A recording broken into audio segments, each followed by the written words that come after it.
Broadcasting to you live from the Orion spiral arm of the Milky Way galaxy, the solar system, planet Earth, North America, the United States of America. No longer California, Los Angeles, to be pseudo-specific. My name is Brian Engelman. Today is Tuesday, October the 14th, 2025, and this right here is the Strictly Football program here on the New American Media. On this episode, we're going to take a look back at last week, NFL Week 6, and we're going to take a look ahead to next week. So let's buckle up, invite all your friends, jump in. We have a show for you today. Hi, this is Ez'Ryel, and you're watching Unhappy Hour.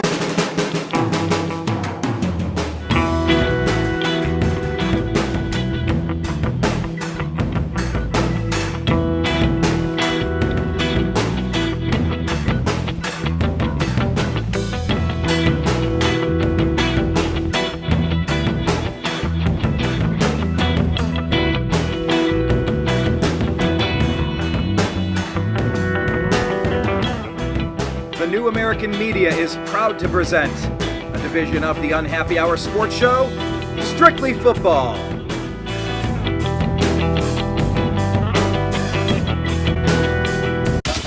It's the Unhappy Hour. That is so fun, hearing that music. That's original Chris Engelman music there, just from the many jam sessions that we recorded over the years. Mikey and I were musicians, went from Ohio to California, and just kept recording music all over the place. And it's cool to hear, especially in the intro. Welcome, sir. How are you? Oh, I'm good, man. I'm just trying to get the Strictly Football link up and over to my Telegram channels, and I'm doing good. So everything's great. Excellent. We're going to talk about your Seahawks coming up. You've had a busy couple of weeks. Do you have anything on the docket in the next couple of weeks to tell people about? Actually, yeah. I'm going to be doing a show here in Pahrump, the home of Gesundheit. Art Bell, just outside of town. It's going to be a free event, October 25th on Saturday. Come on out, and we'll let you know where it is and the details coming up in the future. So that'll be fun. Nice. My last speaking gig of the week, of the year rather, and this is a pretty good sports weekend for me, Brian. It couldn't get better. Friday night in that absolute torture game, the Mariners pull out. Amazing Game 5 win against the Tigers. Good for you. The Huskies, my football team, the Huskies win on Saturday. The Kraken win. The Seahawks win on Sunday, which we're going to talk about, and then the Mariners win on Sunday and Monday in Toronto, absolutely poleaxing the Blue Jays. So, does it get better than this sports-wise? I don't know, but it's been pretty good the last Let me add one. Let me add one for you. Yeah, you're having a friggin' blast. Like in 2016, the Cavaliers won the championship, and the Indians were one inning away from winning the championship, and we ended up losing it to the Cubs in extra innings of Game 7 at home. There's kind of nothing like it. But here's how it gets a little bit better for you. Let's say the NBA announces that they're going to expand 2 more teams and they're going to bring back the Seattle Supersonics, because that's necessary. No, I don't care. NBA is dead to me. The game is a joke. I mean, these guys can't play. They can't shoot. They can't dribble. Nobody can shoot a mid-range jump shot anymore. Defense is illegal. I mean, okay. It was so bad that NBA teams were winning, where there were playoff games that were like 66 64. I mean, you couldn't even score 100 points anymore, so they had to change the rules to basically make it illegal to play defense. Give me a break. Jim Mitchell. I can't stand the NBA anymore. It's not. I don't even know what. But it would be cool for you. It would be cool for the city of Seattle, regardless. I guess I don't care about the city of Seattle. I only care about my teams that I'm attached to. I went. Do you know? So particular. Well, but it's like I don't like the city, but I like the teams. They're my teams. I can't pick other teams. Yeah, but Sean Kemp, Detlef Schrempf, like these guys. Gary Payton.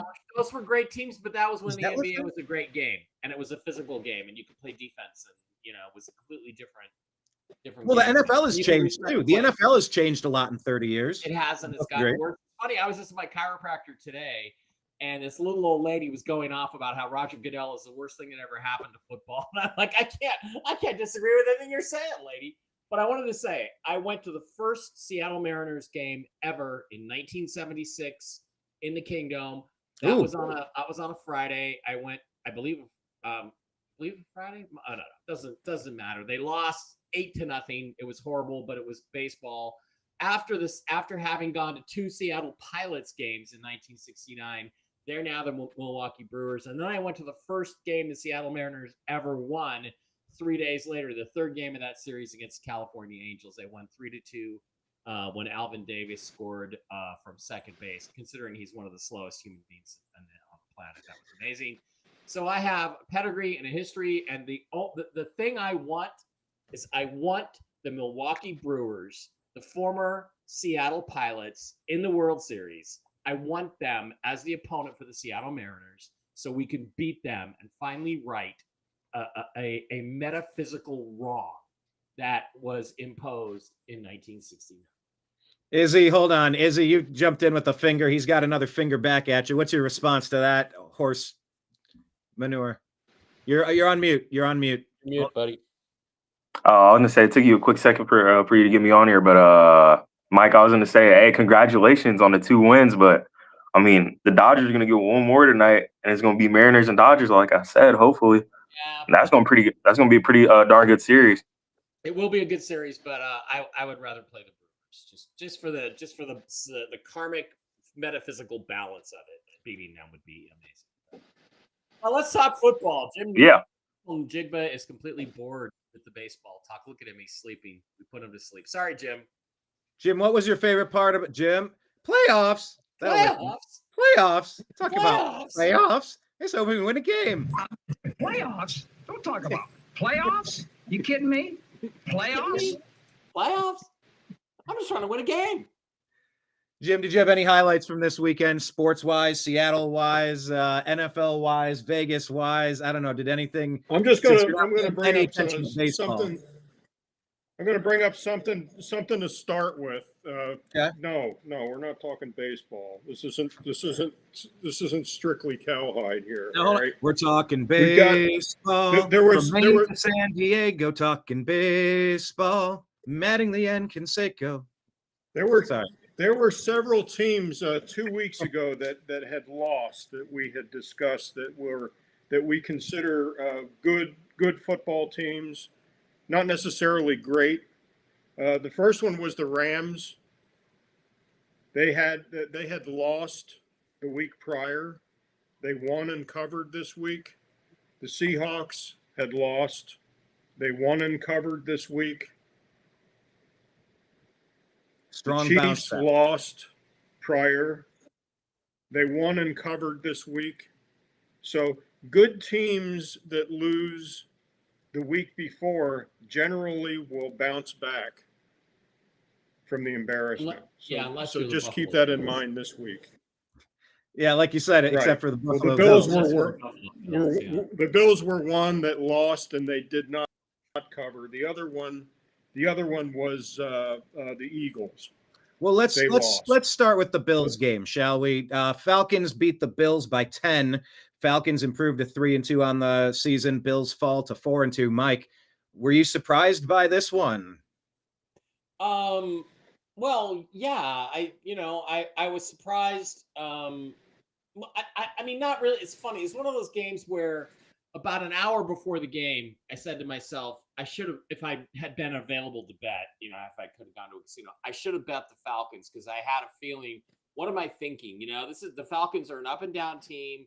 They're a mid-range team, but they're good enough they have enough good players. They're good enough to beat you if you're off your game. And I just felt like the Bills, even after losing at home, that they were off their game a little bit. They had some injuries.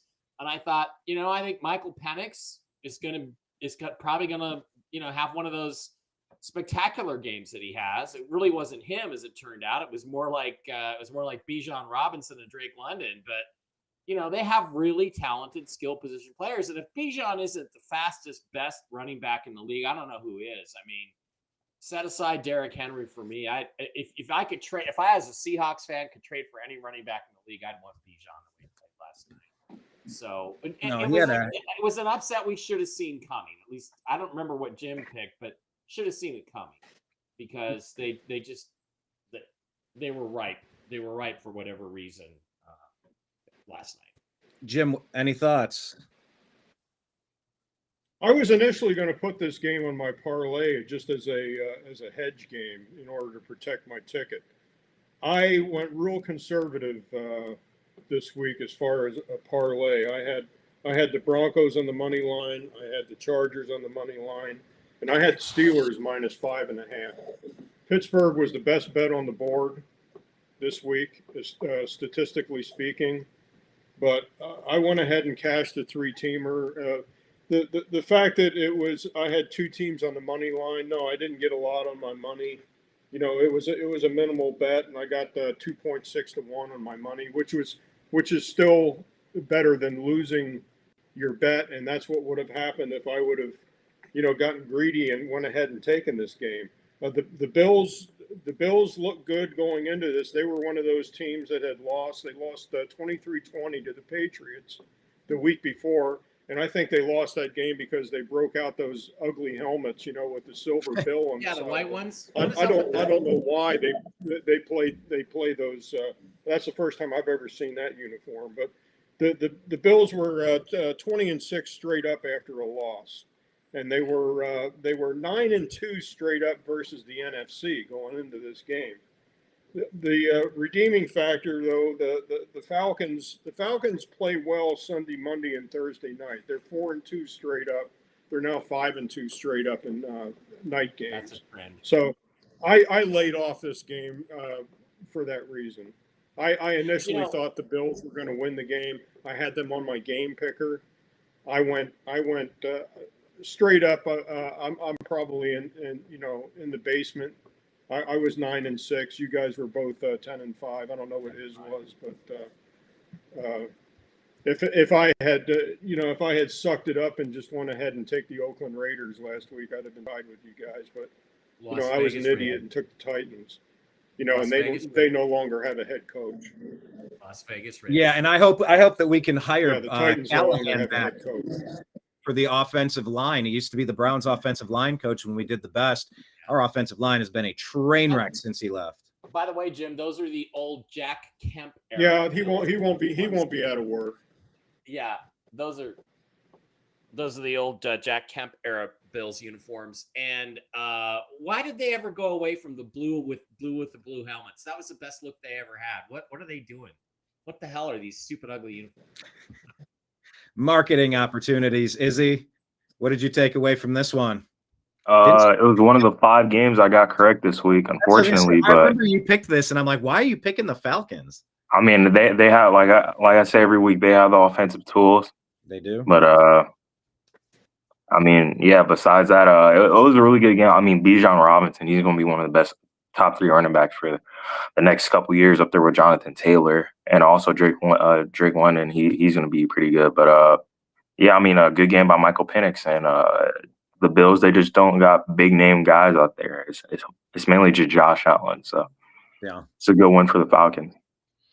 Absolutely. All right. Well, let's talk about the other game last night. How do you guys feel about having double games on Monday night?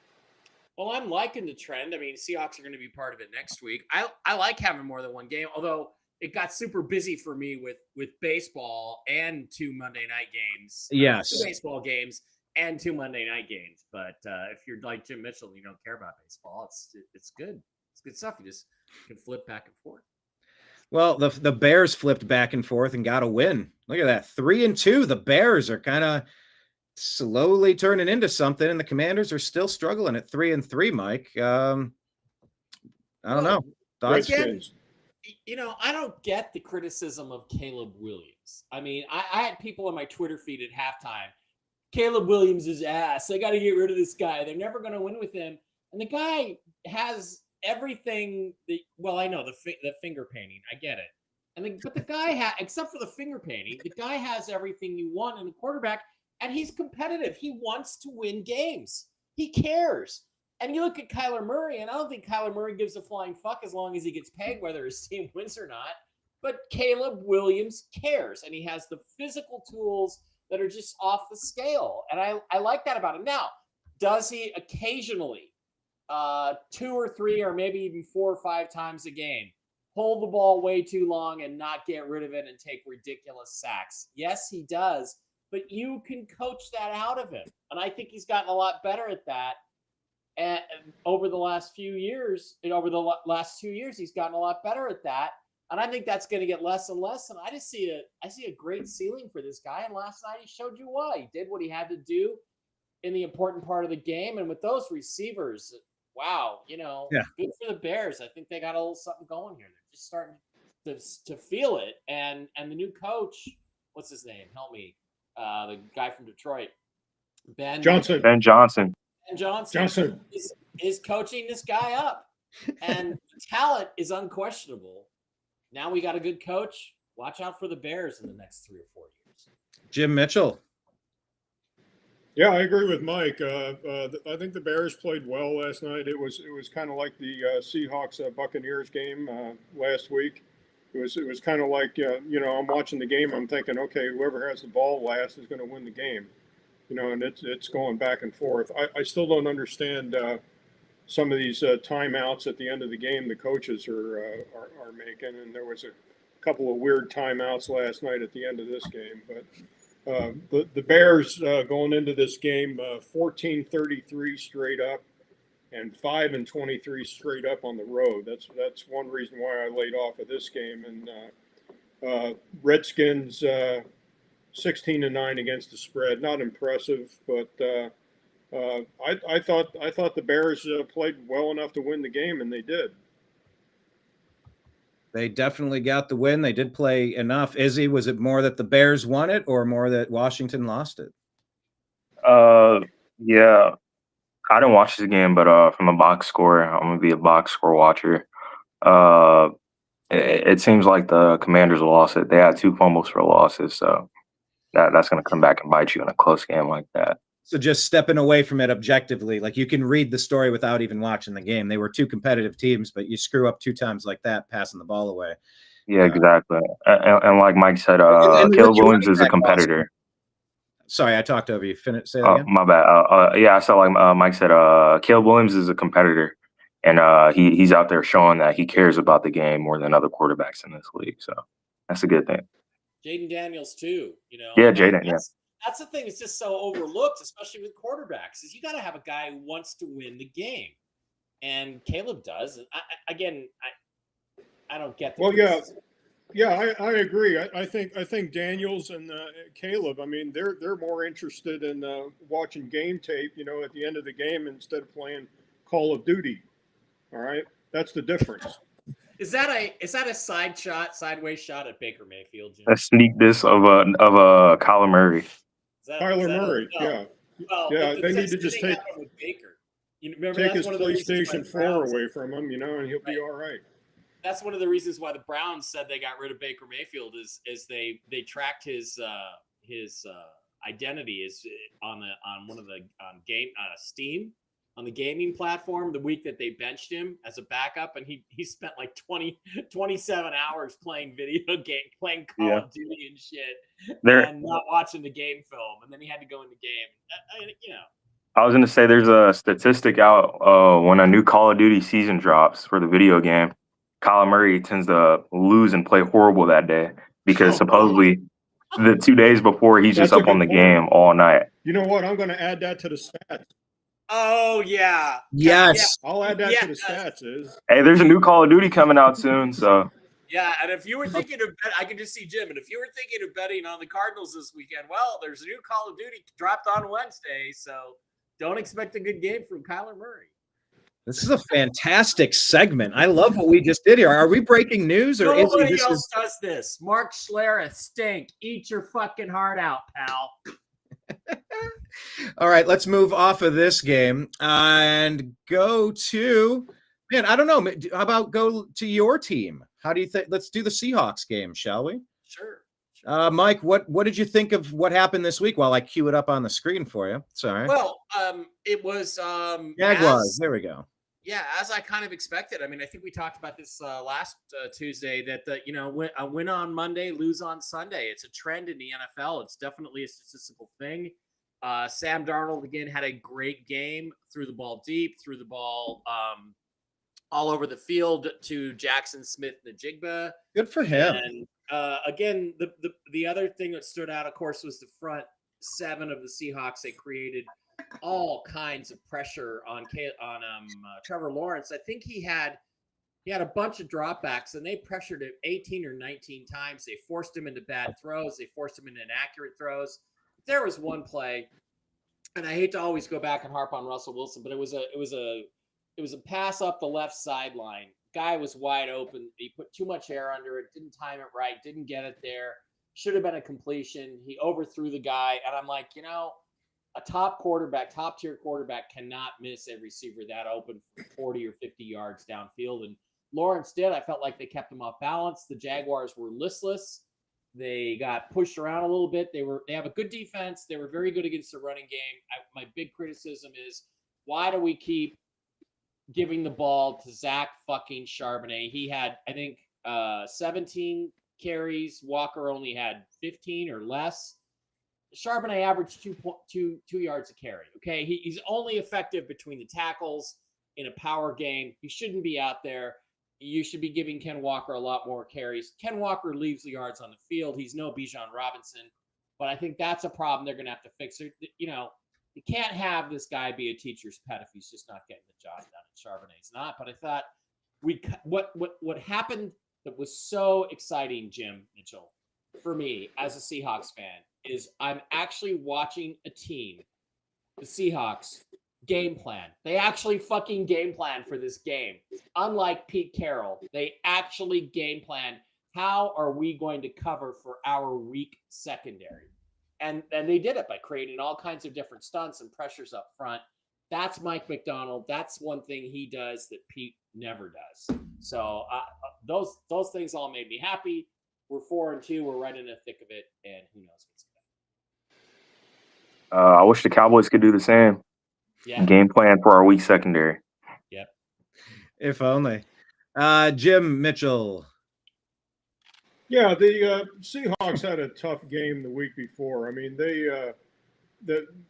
I'm not going to say by all rights they should have won that game against the Buccaneers, because that was like watching a tennis match. I mean, it was, whoever volleys over the net that or creates a fault, and they could have very easily won that game against the Buccaneers. They could have very easily lost that game against the Buccaneers, which they did. Mm-hmm. But this was one of the good teams in the NFL that bounced back the next week, because I'm not going to say they were embarrassed against the Buccaneers, but they played and they beat the Jaguars.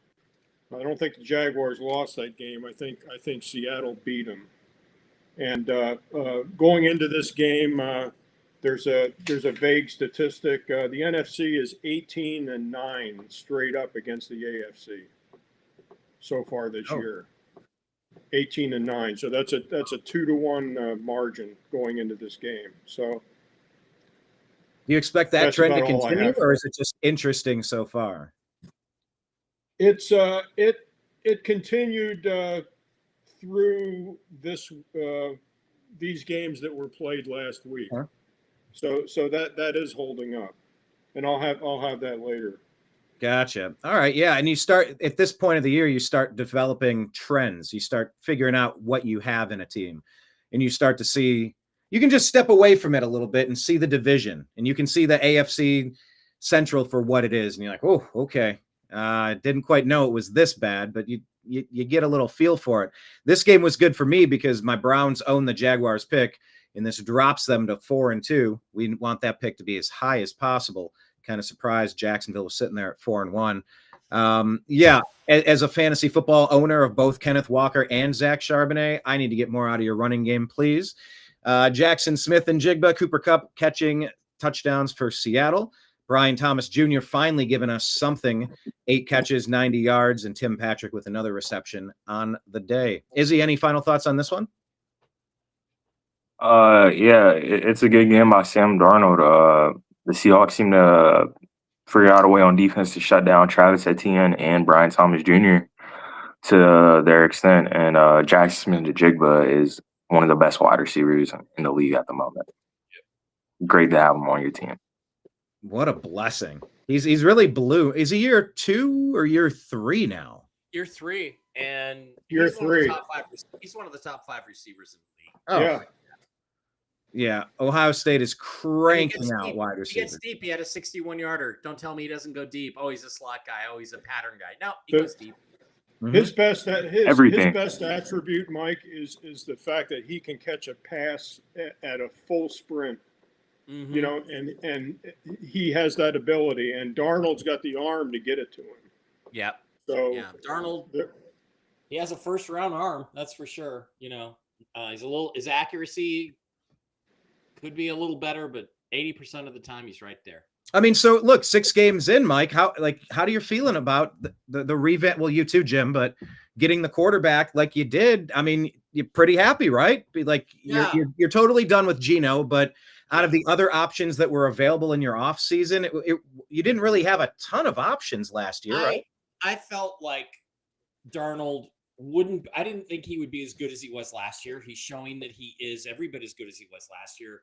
I thought he's a bridge quarterback to the next guy. We'll take Jalen Milroe this year. Maybe we'll take somebody else next year. We'll find the guy. Sam Darnold is showing me that he is the guy. And we got him for 3 years cheap. We had him at least for another year cheap. So, I'm happy as a clam. He's really played well. Okay. Jim, where do you stand? I just like we said beginning of the year, I think they're gonna end up winning the division, especially with Fred Warner going down with that ankle. They don't expect Fred Warner back for a while. The Santa Clara. So I think the Seahawks just took another step forward. And the Rams are in London this week against the Jaguars. The Jaguars' second home, in England. So I don't expect that to go well for the Rams either. All right. By the way, Mike, if you can tweet Strictly Football, the betting trends list, and then I did do that. Let me see. I will maybe to the unhappy hour. We have so many pseudonyms. I actually did tag Strictly Football in it, or I can share it myself. Take it. Okay, gotcha. Yeah, I might have missed it there. Okay, let's talk about this one. Kansas City Chiefs. I picked this opposite. They've stabilized, fellas. This team is stabilized. It looks like, Mike. Unfortunately, Lions. I thought that they were going to have a much better shot in this. What kept them from getting closer here? Lost by 13. The referees did. Didn't they set a record with no penalties the entire game? They played a perfect game. They didn't commit a single penalty, in spite of the fact there's people putting pictures and video clips of all kinds of holding, guys lined up offside. Not a single thing called by the refs against the Kansas City Chiefs. Here's the bottom line. The league was not going to allow the GOAT, the guy that they want people to consider the GOAT, Patrick Mahomes, to fall to 2-4 and be pretty much eliminated from the playoffs. They were not going to allow that to happen. The call overturning the Lions touchdown to Jared Goff is the most egregious game fixing I've seen since Super Bowl 40. And there's no way that you can justify that call. Now they said, it was illegal motion. So here's what they did, Brian. Let's go back over what they did. The Lions run this trick play. They score a touchdown on 4th down. The referees then hold the game. They hold the game for 2, Jim, 3, 4 minutes while they discuss the play. They were not discussing the play. I don't care what the pool report says. We didn't talk to anybody in New York or at the commissioner's office. That is a fucking lie. They have a direct line right into their earpiece. What are you talking about? Of course they do. And what it was is they had to give New York enough time to find something wrong with the play that they could call a penalty on. It could not have been more obvious. It could not be more obvious game fixing. And then even then, holy shit, Brian, do you not want me to swear? Are you upset at me swearing, Brian? No. I'm just making faces. I have lots of thoughts. I'm letting you finish your rant. It's just I hate the Chiefs so much. They fucked over the Browns. Helmet to helmet hit. It turns into a fumble through the end zone instead of our 7 points. We end up losing to this team.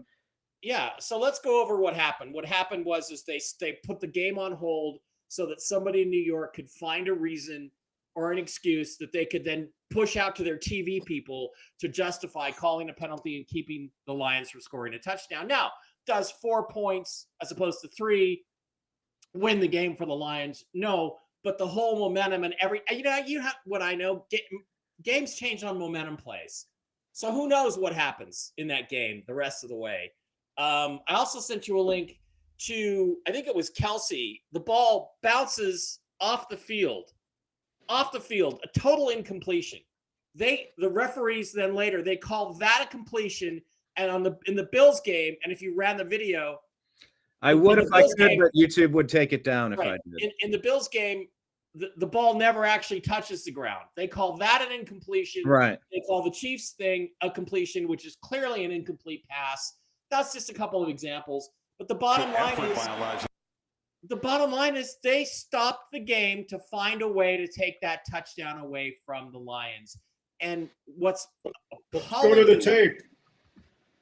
Yeah, exactly. What's appalling to me, guys, is that I don't know why it should be appalling, because it's this way in every other aspect of American society at this point, is the corruption is so deep and so complete in this country now that not one person in NFL media had the balls to point out what was really going on. Not one person. And it's just scary, the point to which they have got this whole thing so corrupted, because there was no way. And I guarantee you, if the Lions had made other plays, they would have found a way to get rid of those two. They would have found a way to make sure the Chiefs won that game. And I've never seen anything like it. And shame on you, Al Michael. Chris Collinsworth, he's got Mahomes' dick so far up his butt. He's not going to say anything. But shame on you, Al Michaels. Shame on you, Al Michaels, for not calling out what you and everybody else knows was really. So sorry. You went to me first. I filibustered. I apologize. No, let it rip. That's what we're here for. Like this is the same shit we'd be saying if we were sitting next to each other at the bar. That's exactly the whole point of this. It's like, I'm going to save it up. I'm going to think about it and let it unleash on the proper moment here. Jim, obviously, is a gambling guy giving us trends and strategies. How do you even work with this? What are you even supposed to say? Is gambling just a farce? Do you always only bet on red? Kind of like the opposite of the Wesley Snipes always bet on black quote. Like, what do you do here? Like, is it even fun to gamble? Are we stupid for even being involved in this? How much is it rigged? Like from that perspective, I am so sick of the GD Chiefs. I can't even put it into words. They kept Baker Mayfield and the Browns out of the AFC Championship game with some of the worst play calls, worst penalty calls or non-calls that I've ever seen. It felt completely rigged, and I'm very bitter about that, because I think we earned the right to at least go to the AFC Championship game, if not the Super Bowl, and I hate the freaking Chiefs. What say you? Statistically, as far as betting on this game, I took a look at it, and there were outstanding statistics on both sides of the ball on this game before it was even kicked off. What Mike said was very true about I watched that pass live to Kelsey, and the ball clearly hit the ground. I don't think he controlled it. And if you hit a stopwatch, Mahomes rushed everybody up to the line. He had everybody set up within 4 to 5 seconds, and they snapped the next down. And Campbell didn't have time to throw the challenge flag on this, and they should have, they should have overturned this. And Mike's right; they've got their ear to New York, and New York's watching this, and they know what's going on.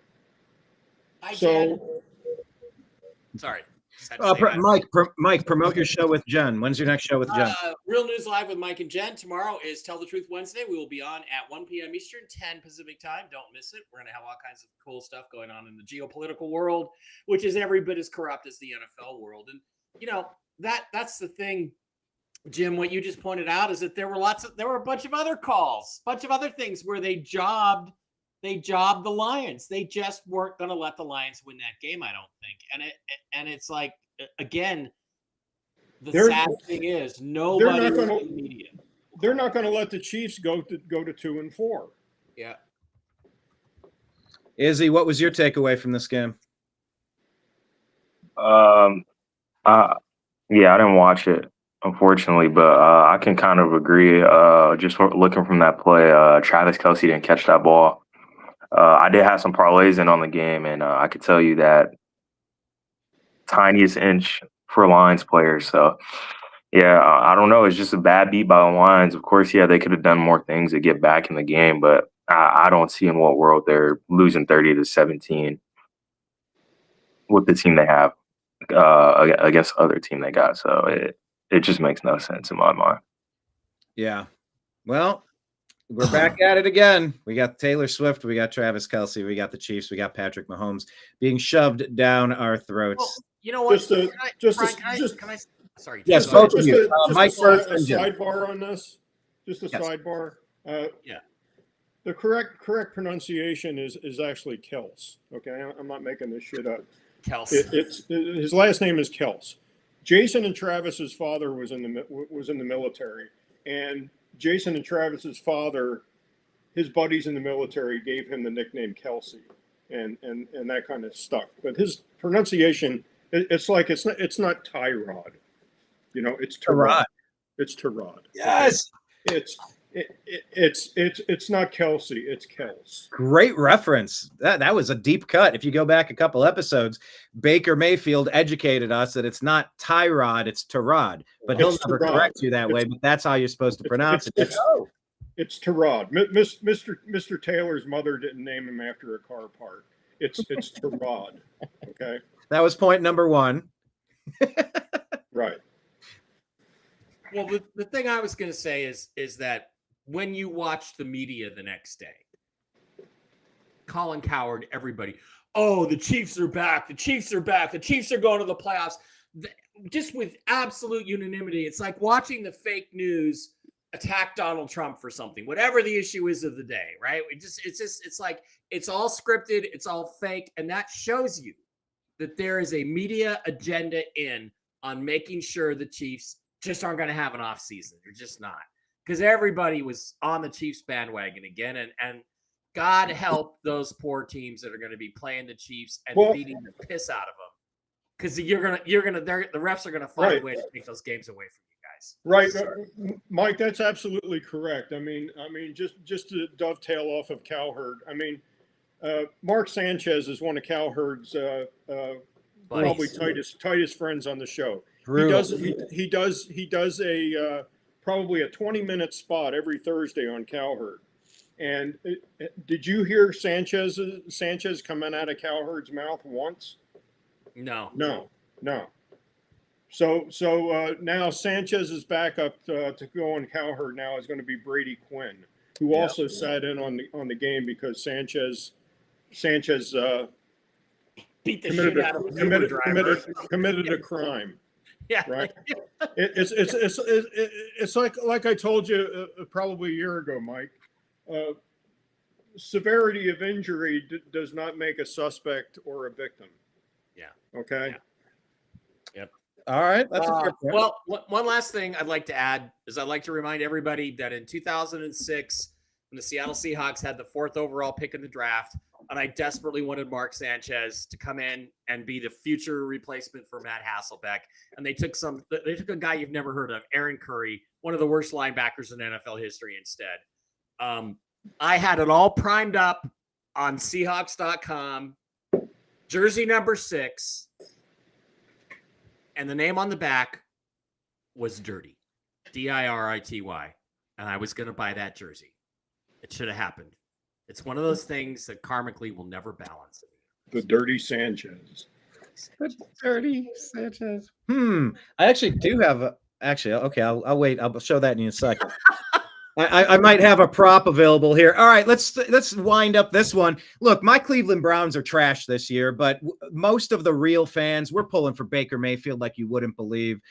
Tampa Bay pulls this one out 30-19, and Baker Mayfield had a couple of plays that just he evaded a sack and spun around everybody else, got the improbable first down. He seems to be running away, or at least leading the pack early in the season for MVP voting. Very exciting. 49ers are banged up, but this was a cool game, and Baker's down so many playmakers at wide receiver, so many offensive linemen. And it's almost like you're watching him literally put the team on his back and carry them around. I don't know. It's something to watch, Mike. What do you think? I know you've been a Baker fan as well, but this was a very important matchup to determine who the Niners and the Buccaneers are going to be this season. Yeah, and thank you for beating the 49ers and helping the Seahawks get into Exactly. a first place. I mean, 49ers have the tiebreaker for now, but the injury to Fred Warner is going to make it exceedingly difficult for 49ers to stay competitive the rest of the season. Baker Mayfield's fantastic. Now, look, I love Baker Mayfield. I wanted him. I've gone on record. It's on my Twitter feed. I desperately wanted the Seahawks to sign him in 2022 rather than Geno Smith. My God, how much better would we be? But to me, it's like, again, I have to comment on the absolute absurdity of the fact that there are people talking about Baker Mayfield winning the MVP, and Russell Wilson has never received an MVP vote ever in his career. It just shows you the unbelievable bias against this player, against the city of Seattle, against players who play in the Northwest. It just really gets under my skin. Having said that, Baker's been looking fantastic, and they're saying there's a dirty Sanchez. There's a video out there. There's a video out there now, and I tried to find it, and it was Chris Collinsworth showing Mahomes getting under pressure, breaking away, scrambling, and getting tackled 2 yards short of the first down where they had to punt. And he goes, anybody else but Mahomes. Nobody but Mahomes could do that. And somebody showed a video of Baker making that incredible run against the 49ers. Literally Baker Mayfield 3 hours earlier, right? Fantastic run, incredibly competitive player. That's what makes him so great. Yeah. He's competitive, and he keeps getting better.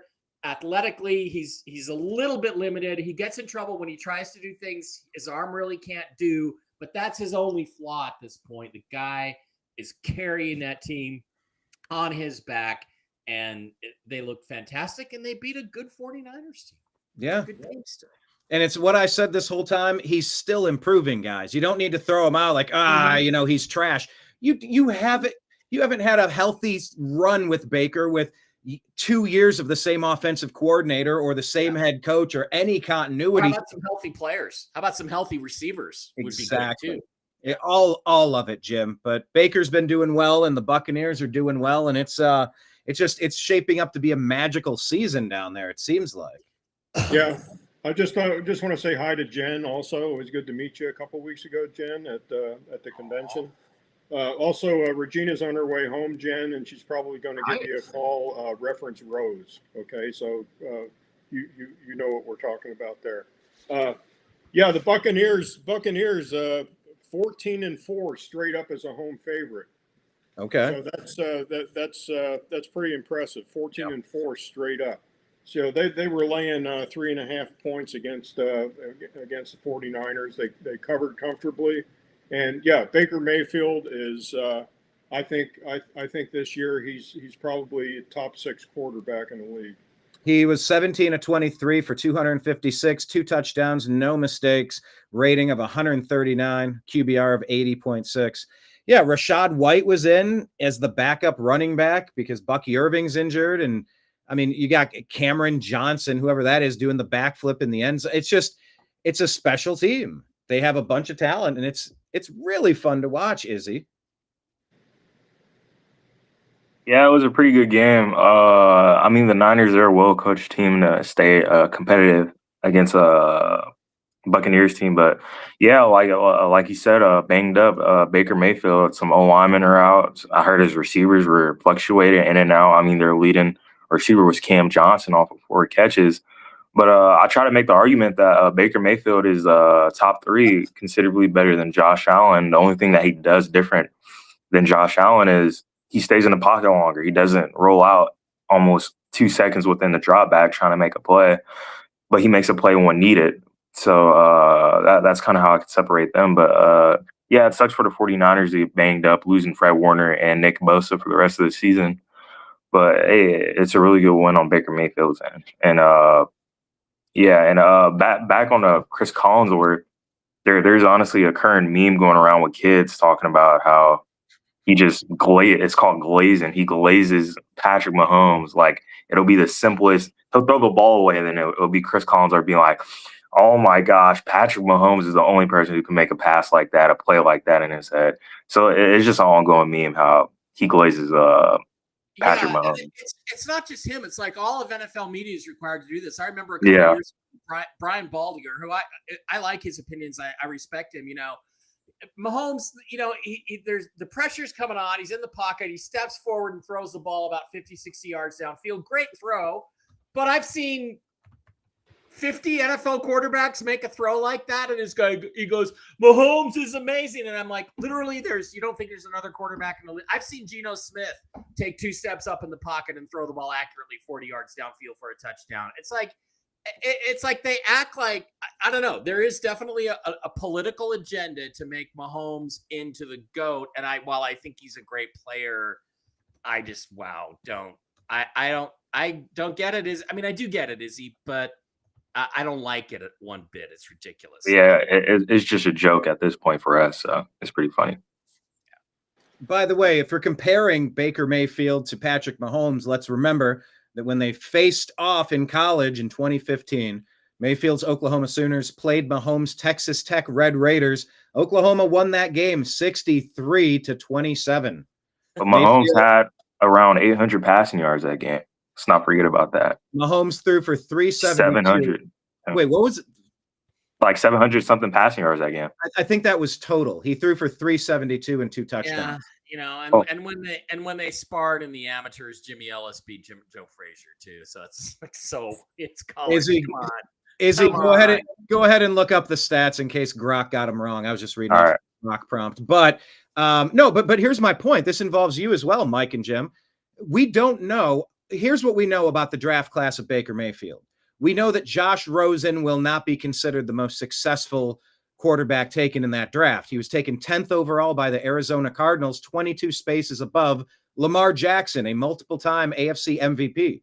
We have Josh Allen taken 7th overall by the Bills, Sam Darnold 3rd overall by the Jets, and Baker Mayfield 1st overall. We don't know which of these quarterbacks is going to have the best career because we haven't played in the biggest games yet. None of them have been in the Super Bowl. They've all kind of had steady careers or ups and downs, and maybe trajectory is moving in the right direction now. I mean, it's turning out to be a decent draft. The thing is, Brian, is now from that 2018 draft, which didn't look that great a couple years ago. Yeah.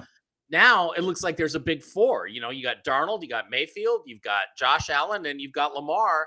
And who's going to win the first Super Bowl out of that group? Somebody seems like. Yeah, exactly. That's what matters.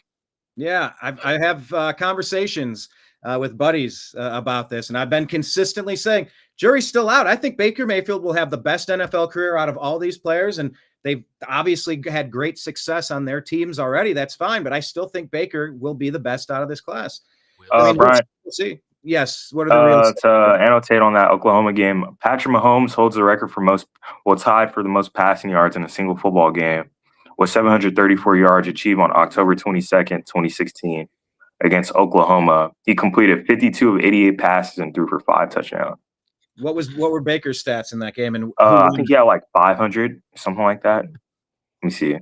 Yeah, all that really counts is wins and losses. But don't forget the NFL was for a minute there thinking about handing the keys over to Baker Mayfield in that commercial, that NFL commercial, where they walk in and someone drops the football and they all start diving on it like it's a loose ball. If you remember that NFL commercial, Tom Brady takes his championship rings off and hands them to Baker to hold. He's literally passing the torch to Baker Mayfield in that NFL commercial. So we'll see. We'll see who gets the last laugh at the end of it all. All right, let's talk about Joe Flacco getting a good laugh. He got the chance to leave Cleveland, and he just jumped in and led a comeback. It was a little too late, but the Bengals dropped this one to the Green Bay Packers, 27-18. Bengals fall to 2-4 on the year. Green Bay improves to 3-1. Mike, Packers with the win. Yeah, Flacco did a serviceable job, like he can do. He showed you. They still only scored 18 points, which, by the way, have the Cleveland Browns scored 18 points? No, it's more than any Cleveland game this year. There's this meme I pass it around to Brian, and it's like, so good. We scored more than 18 points this year. It's like every NFL team. And then it says, we did too, but we call them runs. And it was about, a dozen baseball teams and then the Cleveland Browns. That's hilarious. Yeah, it's hilarious. Flacco, look, it's pretty clear that quarterback is not the only problem in Cincinnati, but it's a huge problem. And he's 50% Joe Burrow, whereas Jake Browning was 25% Joe Burrow. So, but there's Cleveland's got bigger problems. Yeah, there's the meme right there. Have you scored 18 points in a game this season? Yes, of course. Yes, but we call them runs. No. 15 baseball teams have scored 18 points in a game. 18 runs. Wow. That's hilarious. It's brutal. It's where we happen to find ourselves, I guess. All right. Any other thoughts on this game, Jim? Yeah, I think the number was probably artificially inflated on this game. I mean, it opened at 14.5. It pretty much stayed there all week. 14.5 points is just ridiculous. And by the way, for the week, 8 out of 15 dogs actually covered the spread. So if you were betting dog games, you had a good chance to cash betting a dog. The Packers were 9-5-1 straight up when favored by 4 or more points. Double-digit favorites, which doesn't come up very often. Double-digit favorites were only 11-10 against the spread, but they're 19-2 straight up. So what's that telling you is that you're probably going to get more bang for your buck if you just take the team on the money line and parlay it with another team like I think Steelers, the Steelers minus 5.5. Out of all the trends that we've talked about, that one right there might be one of the most interesting things I've heard. Now, does that only apply to this? Does that apply to all teams or just a couple of teams, or when they're favored by double digits or more? Say that one more time, because I feel like you found something there. That applies. Hard to ignore, because if you're going to get to double-digit 14-point underdogs, they're clearly sending a signal of something. Maybe you're not going to cover it, but you're going to get that win. Just bet the money line because it's so easy. Right. But then again, you're going to end up paying the juice, because you're not going to get say like on a 3-team parlay, you'd normally get 6-1 for your money. But are you actually going to want to take the Packers and lay 14.5? Double-digit favorites are not a good way of betting a parlay. But you diminish your odds, but still you're cashing a ticket. So in other words, instead of getting 6-1 on your money, if you've got the Packers on the money line along with the Steelers and, say for argument's sake, the Broncos on the money line, you're not getting 6-1, but you're getting 2.6-1 for your money. Okay. So you're still cashing a ticket and you're not losing the bet. All right, fair enough. But to get back to answer your question, they're going back. There's 21 games where there were double-digit favorites. We're going back 21 games where a team was favored by double digits. Against the spread, 11-10. That's 50-50. Right. Straight up, 19-2. Yeah, that's such a vast difference there. Correct. It's a powerhouse of a stat. Some of the stats are kind of like, I don't know. Anything. You could flip a quarter and it could come up tails 7 times in a row, I guess. It's a stat, but I don't know. But that one seems like it's got some legs, to me at least personally. I feel like that one resonated differently for me for some reason. I want to explore it sometime in the future. Izzy, what did you make of this one? The Packers get the drop again.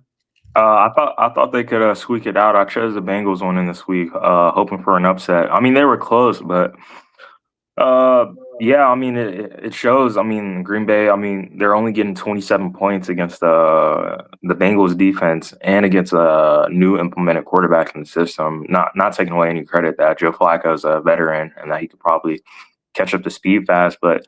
I mean, hey, it's the Bengals. They should be scoring 18 points, nor should you only be scoring 27 points against their defense. So just some shaky back-to-back weeks for the Green Bay Packers here. But either way, it's a good one for them. All right, let's go to this one. Tennessee Titans, Mike, and your Las Vegas Raiders. Vegas doubles them up 20-10, and the coach is fired in Tennessee. Can we move the chat off to the side? So move it so that The only thing that I was trying to do was when I was in this screen, it was boxing Jim's face out because of strictly football in the corner. But yes, we can try it this way. Sure. The only person that is not okay with that is Richie. Yes. All right. Terrible game. Two terrible teams. Head coach Callahan got fired. And to me, I mean, Gino looked like Gino. He had a couple of bad throws. He had a couple of good throws. The running game, they finally got going. Not much of a win. Not too impressive. Not really anything to brag about. But for the sake of Cam Ward's development, it's better for them to move on. And the other thing too is I guarantee you this, the Titans did this week because, well, first of all, he deserved it. So does the Jets coach, Aaron Glenn. So does Mike Daniel. But the reason they did this is because next week, guess who's coming to town? Mike Vrabel, the guy they never should have fired in the first place, is coming to town with his new team, 4-2 Patriots with Drake May, who's lighting it up. And they're going to destroy the Titans. And then if they had done it then, it would have looked like Mike Vrabel was the reason. The guy they fired was the reason they had to fire their coach. So I think they had to fire him this week to get him out of there. It's crazy how these little agendas happen. But, wow, that's all I got to say. That's an interesting theory on that. I didn't even kind of think of it that way. I know that people in Tennessee are talking about it. Okay. They didn't want to have their hand forced by the Hey, listen, Mike Vrabel was on the Cleveland Browns sidelines, and we're going, can you please replace Kevin Stefanski? We were saying that last year. Well, he's a no-nonsense New England kind of coach, and he's doing a great job getting New England back on track. So, and he's also a Buckeye. He's an Ohio he's like he should have been the new coach in Cleveland, honestly. But we passed on that, Jim. What about this one? Vegas Titans. Corner TV game all the way. It's we're being in Vegas. Mike and I are force fed the Raiders, on network TV every week. And it used to be, if you remember back in the 80s and 90s, they used to block out these football games if you were local. Like Brian, if you were living in Cleveland, I don't know if you remember, but if you had a home Cleveland game, you probably couldn't watch it on TV, but now they just jam it down your throat and make you watch it. But, fortunately, you got the remote control in your hand, and you can go to Fox or, CBS, I literally had that game on my corner TV, Jim, on my second TV in the corner. I literally had the Raiders game in the afternoon. Well, we did. I don't think either one of us had this on our parlay ticket. So it was, seeing eye dogs for everybody. But going into this game, the Titans, just terrible. They're now 4-19 against the spread. If you want to go back to last year, so what Mike says about Vrabel coming in. I mean, the Patriots are, you're going to have an interim coach. Because nepotism prevails, with the Tennessee Titans, just like any other NFL team, If that is you look at somebody that knows. Sorry, to me, that I was going to say that's got to be the easiest game to bet this week. The Patriots over the Titans. It's easy money. Just go get it. Yeah, and we'll see. We'll see after the results are in for sure. We can revisit it, and that'd be a great question to put down for us to revisit.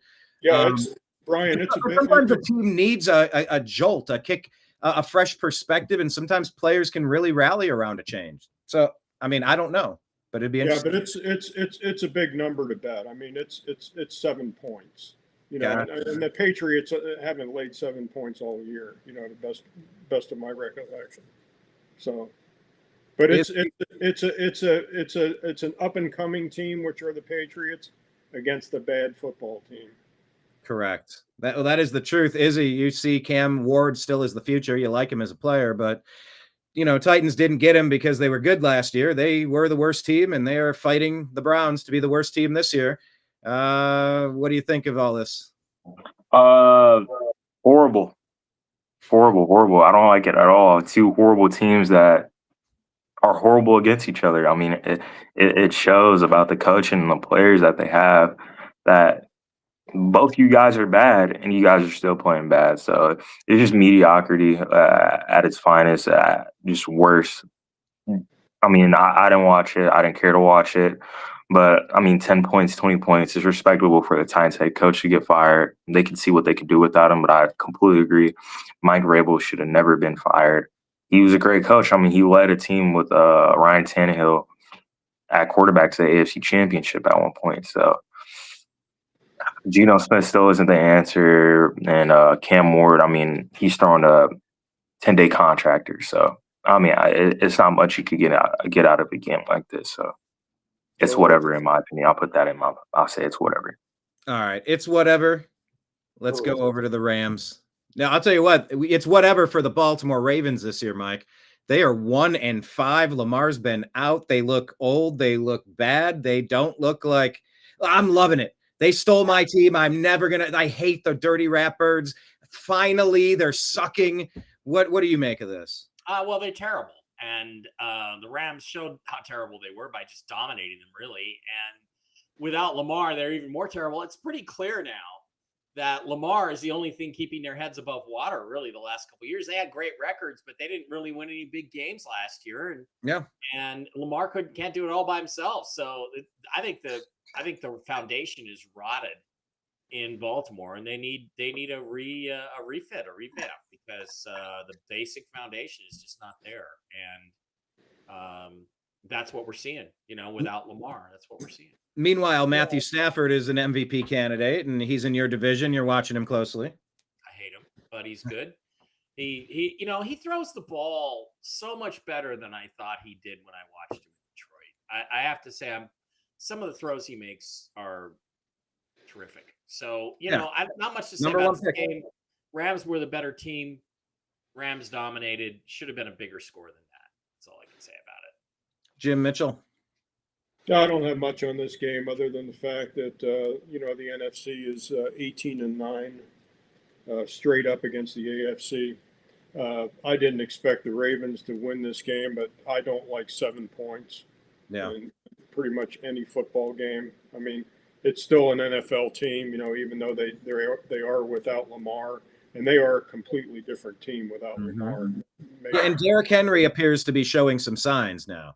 And part of that is because of the offensive line and the fact that there's no passing game, so they're crowding the box. Like it's a team sport. It's so tough to just kind of pin anything on any one particular.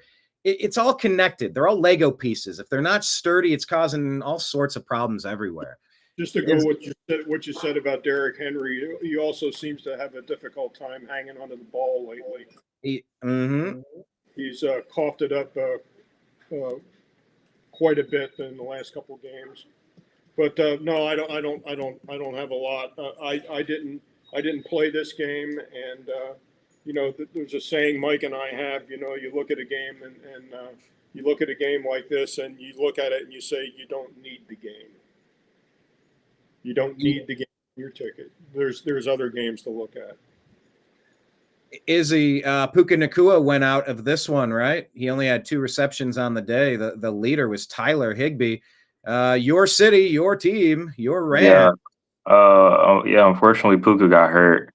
But yeah, it shows that they need Lamar to win, the Baltimore Ravens. I mean, and with Puka Nacua out, I mean, the Los Angeles Rams only scored 17 points against arguably the worst defense in the league. So it shows a lot how much Puka brings to that squad as well. But it's a good win. But where do the Ravens go from here? They fly across the country to score 3 points, and it's like, yeah, I understand you're out of your first quarterback, but your NFL team, you shouldn't be doing that. You have an hour of play to go put up more points, and they only put up 3.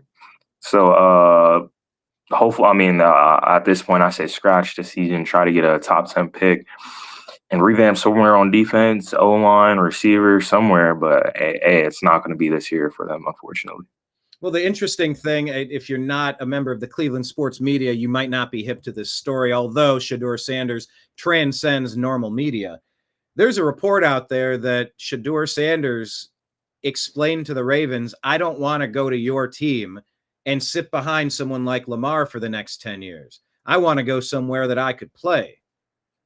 And maybe it was that interaction that kept the Ravens from drafting him and preparing him, and he could have been a starter for most of this season already. So it's interesting that if that story is true, and I think it is, it's interesting the way that our energy can direct us throughout our career. It happened with Baker Mayfield, strong energy. Shedeur Sanders could have been the starter for a lot of this season for the Baltimore Ravens, but it did not happen. Izzy, let's start with you on this one.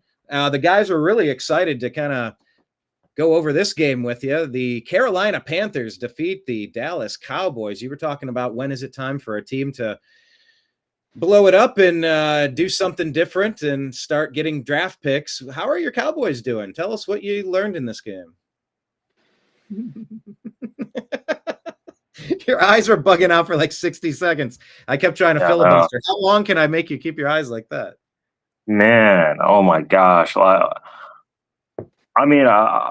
tell my friends this week, I said it's going to be a good game, score-wise. It has been, every week for the Cowboys. You can only expect so much, but holy cow, first quarter, I went to sleep again. I'm like, let's wake up and see how this ends. And Rico Dowdle just 183 rushing yards, 30 carries. 56 leading receiver, 56 receiving yards, 1 touchdown. And it's like, holy cow, man. Our defense is atrocious. But that used to be your guy. He used to be on your roster too. Like he beat his former team. Respectively, Javonte Williams is third for rushing yards. I'm not worried about that, but it's just our defense is atrocious. Like it gets to a point. The Titans head coaches got fired. When do we fire Matt Eberflus? Or is it just the defensive players that are on defense? I just don't understand. Dak Prescott shouldn't have to go out and score 30 points every week against every team he plays just to get a win. Yeah, that's unreasonable. There should be some insurance on defense, and that just doesn't seem to be the case. So as long as that lasts, Dak Prescott is going to have to be balling his ass off at the end of the day. And credit to George Pickens. With an actual quarterback and a competent offense, he's been playing insane. 9 catches, 168 yards, and a touchdown. It shows that they know what they want to do with George Pickens, and it's a matter of time until CeeDee Lamb gets back, and they figure that out. But until then, all I can say is our defense is horrible. I don't know what we're looking at this season. Are we trying to look to make a wild card appearance in the NFC East, 2-3-1, or are we going to scratch the season, try to get some defensive players with our first round picks? But at the end of the day, it's just unacceptable. 30 points against the Carolina Panthers. It doesn't get any worse than that. Mike, remind me, were you a big fan of Teteroya McMillan? Were you and I talking about that, or was I was hoping that he was projected to go to the Cowboys, but unfortunately he didn't. Yeah, he's a good player. We'll see, whether he's in that Emeka Ibuka category, JSN category. But, again, 30 points would have only got you a tie in this game again. And that is ridiculous. And so Jera has to make a decision. Does he try to rescue this season and go like all in? What's the Cowboys? They're sitting now at 2-3-1. Is it worth it to to buy at the trading deadline and try to go find a couple of players? Minka Fitzpatrick is out there. Trey Hendrickson might be on the move. There's even Tariq talk Woolen. Tariq Woolen. I don't think now. I think now with the injuries in the secondary, the Seahawks will hang on to Woolen, to be honest with you. But we'll see, because it's still another 4 or 5 weeks before the trading deadline. But Max Crosby, if the Raiders continue to lose, might even be on the market. So Jerry has to decide: am I going to burn the draft picks and try to get? If you got Minkah Fitzpatrick and Max Crosby, is he going to do that? Is the team going to be competitive or not enough? But Izzy's completely right. There's just no defense there. 30 points would have only got you a tie against Bryce Young and the Panthers.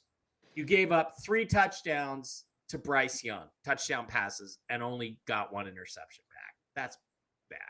Hey, as we're talking about people catching passes, I wanted to ask you, Mike, it just hit my mind. Who is your backup tight end with Seattle, and why is he taking all the touches away from my fantasy football draft pick, Elijah Arroyo? Well, AJ Barner has just Barner. He was drafted last year, 4th round pick, tight end, thought of as a blocking tight end. Where's he out of? He's out of Michigan. He was to replace Will Dissly, who was out of University of Washington. Because the thing about Dissly, it's funny because he's similar to Will Dissly in the same sort of body type, white guy, big blocker. But Dissly, before he started getting injured all the time, was a very productive receiver. And it's the same thing now with Barner, only he hasn't gotten injured yet. So Why's he got to be a white guy? Well, it's a certain style of play with the tight end, and Elijah Arroyo just can't seem to get can't seem to get on the field, even though he's theoretically more athletic and faster, but he just isn't. So, Jim, Mike, I saw Mike Tice the other day. He's looking pretty good. I think he can probably slip in. Wow, yeah. Mike Tice lives in Vegas now. That makes sense. Yeah, he's got his own local show now in Vegas. You're kidding. I think it's on NBC. Yeah, I watched it the other night. Yeah. But the Panthers, I think, in this game, they're a different home team than they are a road team. I mean, the Panthers are just terrible on the road. They're 2-17-1 straight up on the road. But at home, they're a different team. And as far as the Cowboys rolling over like a puppy and pissing on themselves, right now, I don't think that's going to happen. I think that in their division, there's blood in the water right now. The Eagles just dropped 2. Jerry's licking his chops, and he just wishes he just would have won this game. I mean, this would have made a statement, to the NFC East if they had won this game. I don't think Jerry's going to roll over, and say, okay, let's play next season. How old's Jerry? Jerry's 83 years old? Yeah, his birthday was yesterday. Yeah. Open me a can of slack. I mean, Jerry's not going to roll over, and pee on himself. He's going to try to win every damn game. And if Schottenheimer's not out to do that, Jerry's got the hook, and he'll pull him. Schottenheimer's not the problem. It's Eberflus. I mean, our offense has been amazing. I agree. Schottenheimer has proven to be a good coach the last couple of weeks. Yeah. But let me ask you this: is it Eberflus's fault, or is there just not that much talent on that? Yeah, side? And that's the point I'm at. Is it Eberflus or is it the defense? I mean, we did lose the head coach of the Commanders, or the Redskins. We lost him.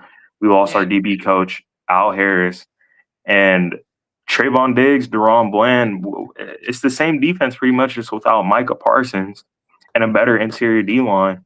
And it just doesn't seem – it might be Eberflus. It's the same team defensively, and it's just worse this year. We're giving up 30 points. We got to go out and score 30. I mean, past 3 weeks, Dak Prescott – Finish about Prescott. Past 3 weeks, Dak Prescott, 4 weeks, he's 11 touchdowns and 0 interceptions, 70% completion percentage. Those are like he's balling out. Numbers. Yeah, he's balling out. He's top 5 for MVP at the moment, and the record is just unfortunate. Past 3 weeks with those stats, he's 1-1. Doesn't get any better than that. So. But when you're saying it's the same team, you just take Micah Parsons. You said Minkah Fitzpatrick. Now I've got the names confused. You take Parsons away. Yes. you can't say like, oh, the Browns defense is the same. They just got rid of Myles Garrett. You're like, no, like that, that is the engine of the defense. It matters. You're also right about Al Harris. Al Harris was an outstanding player in the league. He was awesome, very talented player, awesome coach, and smart guy, and he's translated that into coaching. And I mean, look at the past couple of years when Deron Bland and Trayvon were healthy. They led the league in interceptions. Yeah. Trayvon went out, Deron stepped up, and we can't lose people like that. So, Jim, you never arrested Al Harris, did you? I know you've arrested some famous NFL quarterbacks. No, I had that one case where Denver Bronco had lost his Super Bowl ring. Yes, to a lady friend that he met I told you that story at Caesar's Palace, and then it involved the lady of the evening, and of course that particular player didn't want to. And I'm not going to mention the guy's name. He was a hell of a nice guy, but he got taken. He lost his Super Bowl ring that evening. We ended up getting it back for him, but. Does the pawn shop have to pony that back up, or it's just how do you sort that out? Oh no, you don't want to know the story. You don't. Okay, never mind. We don't want to know the story. Let's move on. It didn't. Yes. All right, we will move on. You said something earlier. Thank you, Mike. See, that's what a good friend does, Izzy. You want a friend like Mike to shut the other guy the F up and move it on. So let's move it on. Jim, you said something earlier about they're sharks who can smell blood in the water in the division. Look. Yeah. This was a game that could have gone one of two ways, and in the first house, all right, bet the house on the Steelers. Where's I don't my know if y'all remember me saying that. All right, I have a mute button over here somewhere if we can find it. Hey, Jamie, can you pull up the mute button? Sorry, I don't have it, Jamie. I'm Jamie. All right. In the first half, the Browns were struggling, and we were fighting in this one, and it was tight. It was close. Like, we were very close. We could not find any gear to get us any offense, but this was a game we could have improved. We could have taken our record instead of 1-5. We could have been 2-4 with a Bengals win-loss that could have been flipping that. We could have brought the Steelers to 3-2. That we could have been right in the thick of things with the Bengals completely mangled and the Ravens an absolute dumpster fire. This division is wide open, and we can't even get out of the starting blocks. So yeah, this was blood in the water. The Browns haven't won a regular season game in Schittsburg for, I don't know, since Tim Couch in 1999 or something stupid like that, 24 years. Although Baker did retire little Ben in Heinz Field in the playoffs. We forget about that. Mike, what do you take away from this game? It's maybe a corner TV game, but it's a rivalry game, and it actually had implications. Your team's offense is really bad. It's bad. And Dylan Gabriel did not elevate them. 9 points. Was there even a touchdown there, or was it no? It was 3 field goals. He didn't elevate them. And I think, some people were making judgments already about Dylan Gabriel. It's too early for that. I'm always going to defend a quarterback, but there is some possible. You could look at this and say he's going to be a good quarterback in this league, a Tyrod Taylor type, but maybe he's never going to be a great leader, great player. I think you have to think about, as the Browns, you have to think about who has the superstar upside, Dylan Gabriel or Shadur Sanders. And with all the baggage Shadur comes with, I think, once it reaches a point at, 1-5 now? Yeah. Where you're out of it, I think you gotta think about giving Dylan Gabriel one more week, and then you got to think about, well, if we go to 1-6 or even 2-5, but we're unimpressive, we don't score many points. I think we got to take a chance on Shadur because of the upside, because Shadur does have that star quality that I'm not sure I see in Dylan Gabriel. So that's what I think. And I mean, I hate to say Myles Garrett, bitching about the offense, bro, you're the one who re-signed. You didn't have to. So yeah, he was kind of stuck in that spot, but yeah, you're right. He did resign. He did everything he could to try to force his way out, but he had zero leverage. But yeah, he did resign, but he's frustrated, as I would be. I would be really pissed. Like, guys, come and let me say this clearly. When I played football for an undefeated team in high school, our offense was sometimes not putting points on the board. And I remember on more than one occasion grabbing my quarterback saying, "Get me a couple of points." We did that in the playoffs. We won 7-6 We went a whole game stopping them 6 points.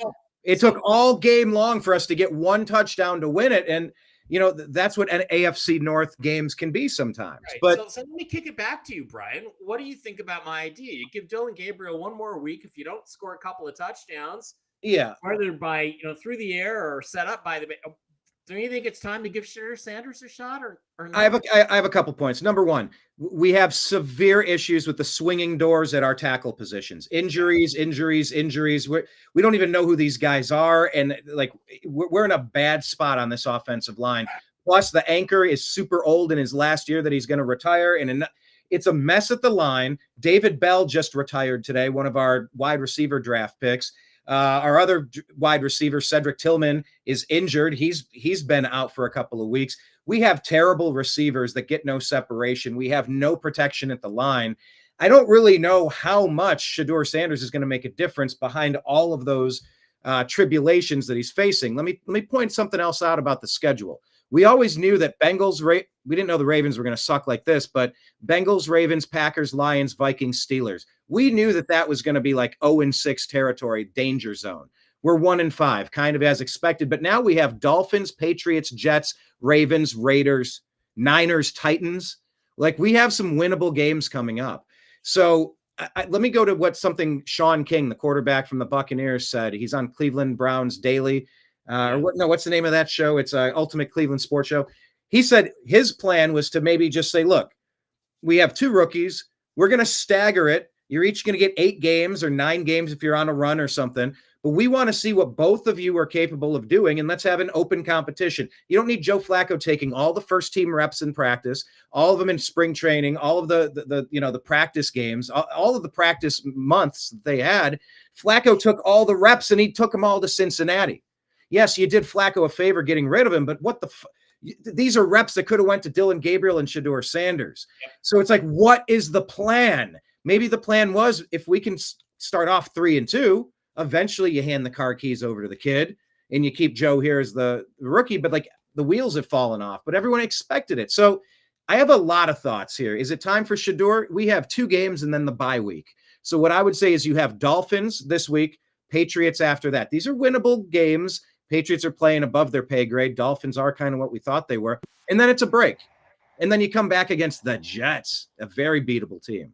So I would say if at this point you started with Dylan, you're on the road already, 2 more games, and then we're going to the kid. We're going to Shedeur Sanders. Get ready.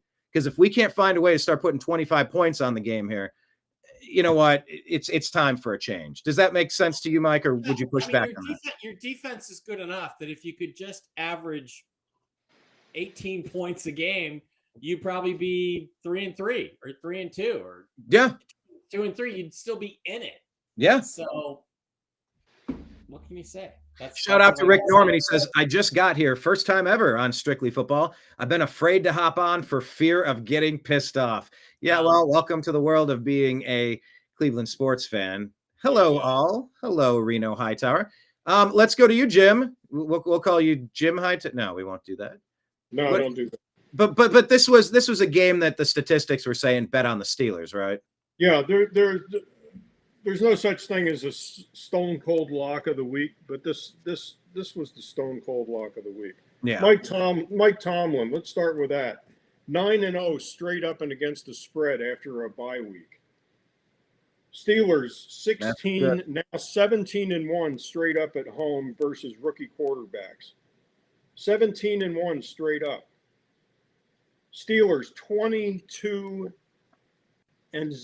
straight up at home versus the Browns. 22-0 at home. That's what I was saying. Take it all the way back to what, 2003 or whatever year that was. Yeah.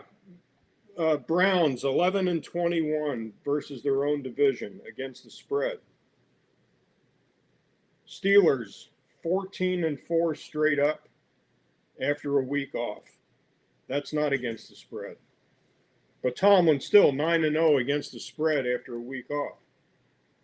This game just screams Steelers, and it delivered. This was the game of the week to bet if you were gonna build a parlay, or even just to just a straight bet, getting 11-10 on your money. Yeah. Rick Norman here says if the Browns receivers could catch the ball, they'd be dangerous. I mean, Izzy, Dylan Gabriel didn't show you much. He had no touchdowns and he could have had some interceptions, but he threw it and it went off the helmet of Isaiah Bond at the goal line. That could have been a touchdown. It hit him in the helmet. You can't do any better than what Dylan Gabriel did, and the receivers are giving us nothing. Thank you, Rick Norman, for reminding me of that. Yeah, I've been itching to speak about this game. Like I said, put the house on the Steelers. I mean, Jim told you all the bets. I heard it. I've been listening to some of the stuff that he's been saying about the bets, and I'm like, Browns versus Steelers. I'm like, yeah, they're going to win no matter what. But yeah, I kind of do agree. You really can't pin the blame on Dylan Gabriel a lot, but he threw 52 pass. He had 52 pass attempts. Thank you.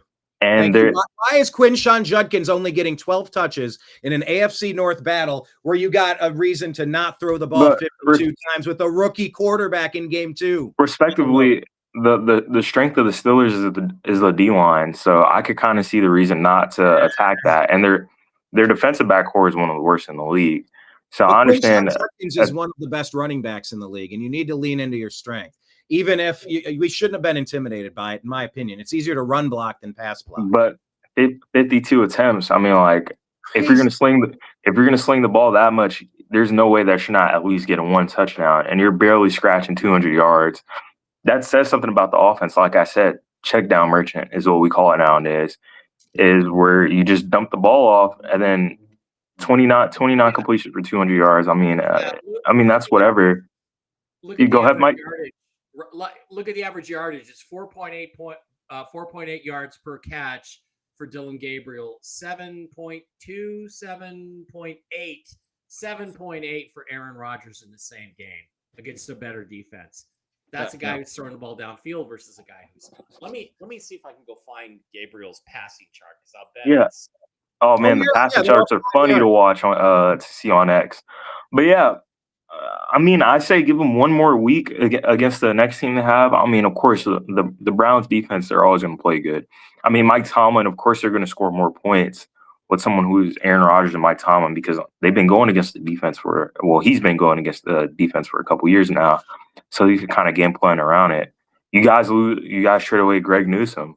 I don't even know why you guys did that, but well, we did it because they've determined they're not going to re-sign him to a really big deal in the offseason. It was an expiring contract. The other guy was under contract under terms that we felt were reasonable. It was sort of a business decision. But yeah, I mean, he was playing very well, which was also raising his asking price in the offseason on top of it. So I would have rather just kept him, but we're in such a mess financially from the Deshaun Watson $250 million or $80 million, $230 million fully guaranteed contract. Not just did we bail on Baker, not just did we trade away 3 first-round picks that could have been used on a left tackle, right tackle, and a wide receiver, but there's a lot of issues going on there. But to finish my point, I'd say give Dylan Gabriel one more week, see if he can get a touchdown, or maybe give him one more half next week. But I don't expect Shadur Sanders to come in and change the franchise. I'd expect him to do almost the same as Dylan Gabriel, but it's how long do you wait to give him that shot? That's the question. I don't feel like they should wait any longer on that. Like I said, at least one more week, but there's nothing that's going to change. I just say do it just to see the potential. Look at that chart. That's a check down merchant. It's abysmal. That's horrible. Only 2 attempts past 20 yards, only 1 attempt even close to 30 yards. At least Shadur might push the ball downfield a little bit. This is a guy who either has been told not to take any chances downfield or just guys, hold on. You got to understand this about Kevin Stefanski. He ruined Baker Mayfield and ran him out of town like he had no talent. Of course he did. He was fucking injured. And the adult in the room should have benched him and said, kid, I appreciate that you're shooting horse tranquilizer into your shoulder every week, but you don't have the same range of motion. You're missing. You're better than this. They didn't want him. He clashed with Stefanski's check down merchant bullshit. They bring in Deshaun Watson to air it out and just go win football games. What does he do? They ruined Deshaun Watson. And now they got this rookie. They ruined Joe Flacco. Flacco likes to throw it deep, but not this year. He wasn't allowed to. It's like they're coaching. No, check down. It's like the problem is Kevin Stefanski and the offensive coordinating. We've tried to bring in people to be offensive coordinator, and then he always ends up taking it back. Bro, you can't score past 17 points. This is insane. I don't know why he's working. I don't know why he still has his job. And if Andrew Berry didn't crush the last draft, possibly because Paul DePodesta in the front office no longer gets to veto the draft choices. I'm not entirely certain if that's the case or not. But what are we doing holding on to Stefanski for? He's an absolute bum, but he's two-time coach of the year. He's a bum. Yeah, two-time coach of the year. I was going to implement on that. I mean, I told you before when we had the first stream of the year a while back, just me and you, Brian, I said Stefanski's not he's not the answer. I mean, you guys have been horrible for how long ever he's been there. They don't score a lot of points. It's a joke going around about the Steelers and the Browns, how whichever team plays, they're not scoring more than 15 points that game. It's just going to be a dogfight defensively. But respectively, if they put Shadur Sanders in there, like you said, is it them saying, Dylan Gabriel, just take the non-riskier shots for the media to not make him seem bad? But I say if they put Shadur Sanders out there, they might let him air it out just to see if he'll make mistakes or not. Just to be like, hey, this is not our guy. Look what he's doing. Yeah. But at the end of the day, it's just a coaching problem. It's a head coaching problem. As you can see with other teams like the 49ers, they can coach a team no matter who is out there. And like I said before the season started, that the head coach for the Cleveland Browns, the whole organization is just bad. But I just say give them the shot. There's no harm in doing that. That's my final opinion. All right. Yeah. Okay, Rick Norman. I got 20 minutes left, and then I have to go do my news show, the fake news show. So let's move on, Brian. Chargers beat the Dolphins 29-27, Mike. Nah, nothing. They suck. They both anything. Suck. Jim, Izzy. I like the Chargers. They shouldn't have given that much points. Dolphins are just abysmal at home. I mean, they're 2-11 straight up as a dog. Dolphins are 1-4 against the spread at home. Tua is 4-11 straight up versus teams with winning records, and the Dolphins are 1-16 straight up versus winning teams. 1-16. Chargers win on the money line, but they do not cover. All right. Any other thoughts on this game? Next, Patriots take down the Saints. Mike, nobody cares?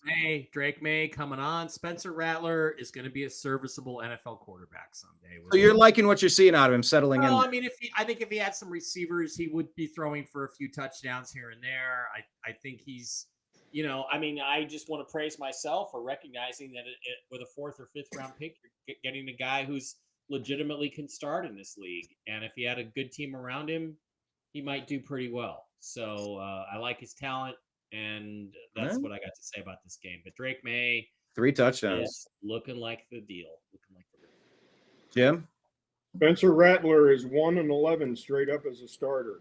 I know that, Jim. He's developmental, Jim. Is he?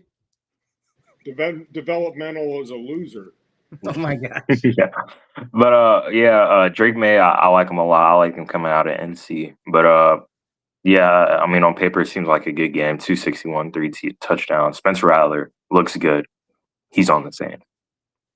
Simple as that. Indianapolis Colts look good. They're 5-1 on the season now. Take down the Cardinals, Mike. You're always happy when the Cardinals lose. Yeah, Colts are better. The Cardinals played them tough. Jacoby Brissett deserves some Jacoby praise. I mean, he did a really good job running their offense, and there might even be a quarterback controversy in Arizona if he keeps throwing for 320 yards. But he did have the interception. We'll see. Jacoby Brissett, you know what he is, right? This week he's great. Next week he'll probably suck. We know what he is. He put up 123 yards and a touchdown. Is he? What happened with Kyler Murray? Was he injured this week? Yeah, he's had a foot injury, and it was interesting because Greg Cosell, or not Greg Cosell, but David Chow, who's the football doc on Twitter, if you watch him, he said he really, the previous week, he noticed that Murray was really having a hard time setting on his back foot. He felt like that was affecting his mechanics, and it could be one of what he thought was one of the big issues for Murray's performances over the last couple of weeks. And so they just did the smart thing, like you were saying, Brian, like the Browns should have done with Baker a couple of years ago. They just sat him out. So maybe he'll get healthy. Yeah. Well, he might not play for a bit, or I wouldn't say it's a surprise if he might finish this year out, but Call of Duty's coming out. He's injured. Yeah, I don't know. He might get traded. I don't know. I'm just saying it. I'm throwing it out there in the air. Writings on the wall with Call of Duty. Especially with Jacoby putting up 27 points. I mean, like, get something out of him while you can. So, Jim, thoughts on this? Yeah, 7-point spread on this game, big number. Didn't play it. Colts are a good football team, though. Cardinals covered the number, but didn't win the game. They weren't expected to win. Ugly game of the week. Broncos take down the Jets 13-11. Did anyone notice? Does anyone care? You know what? I think Bo Nix is regressing, to be honest. He is. A little bit. CJ Stroud style, taking a few steps back. They've got better talent on offense than they had last year. So why is he regressing? Look, Justin Fields has no feel for the passing game. And I hate to keep bringing up my guy, but you know what? Maybe they should go trade for Russ from the Giants, give him a 7th-round pick or something. Have Russ throw the ball and Justin run the ball. Something. They got to do something because they're just so terrible. And Garrett Wilson got injured there. Man, that's too. Unless they're in a suck for luck situation. Out of all the games I decided to watch this week, this was one of them. And oh man, there's got to be something out in Europe for horrible football games. I mean, they're just getting tarnished out there. It's horrible to see it, but yeah, I mean. A lot of the offense for the Jets is just run the ball. And how much is that from seeing in practice of Justin Fields can't throw it? I mean, he is holding on to the ball too long. His receivers aren't causing separation. I mean, especially against that defense, the Broncos defense, Patrick Surtain played an awesome game, but Josh Reynolds, Andrew Beck, Mason Taylor, 2 tight ends, Josh Reynolds and Garrett Wilson are the only people who caught a pass. No more than 3 passes, 1-1, 3-3. Why are you betting on the Jets? I'll just put it that way. A horrible game. And the Broncos, why are you only putting up 13 points against a team who's 0-6? Okay. What are you doing? Justin Fields had -2 passing yards going into halftime. -10 for the game, it turned out. -10. What? Like, what's happening? -10 yards passing. Like, I don't understand. The Broncos, you gotta capitalize on when the team gives you the game, and it just seemed like they wanted to lose. So, hey, just dumpster fire, trash can, Vigil AI. I'll put it that way. It has Fields 9 of 17 for 45 yards. The team was -10 on the day, which is weird. I don't quite understand where the -10 comes in. Maybe it's returned yards on interception. I don't. Well, okay, I was looking at a meme earlier. Let me go back and look at the game. Yeah, either way, he's not getting it done. But I mean, compared to the Giants-Eagles game, did you expect the Eagles? He had 45 yards passing and gave up 55 yards in sacks. So -10 net yards. Oh, okay. Oh, all right. It takes away the sacks. But he did have -2 going into halftime. That's crazy. Well, the Eagles finally got thrown around 17-34, losing to the Giants. Cam Scadaboo's really fun, but man, how long is he going to last, Mike? I'm sorry, we're talking the Giants game. Yeah, Cam Scadaboo and Jackson Dart. Well, Jackson Dart and Cam Scadaboo carried them to this win on the ground. Dart doesn't throw the ball very well, not super productive. He had 1 touchdown, but mostly I think he was throwing to Scadaboo. They'll last as long as Cam Scadaboo stays healthy and doesn't get a concussion, but I think he's got CTE in his near future. He's sort of a Rocky Blyer, but with a head, not a foot. So, they're rallying around. Although I think again, the thing you have to really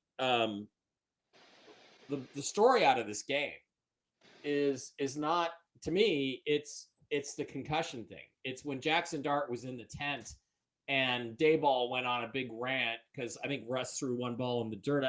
It looked like it either slipped out of his hand or it got batted down at the line of scrimmage. But then Dayball goes in and goes on a rant and basically screams at the doctors to get Jackson Dart back out there. That sounds like a controversy. So, we'll see. We'll see what happens with that. But the Eagles look weak. They look soft. They look tired.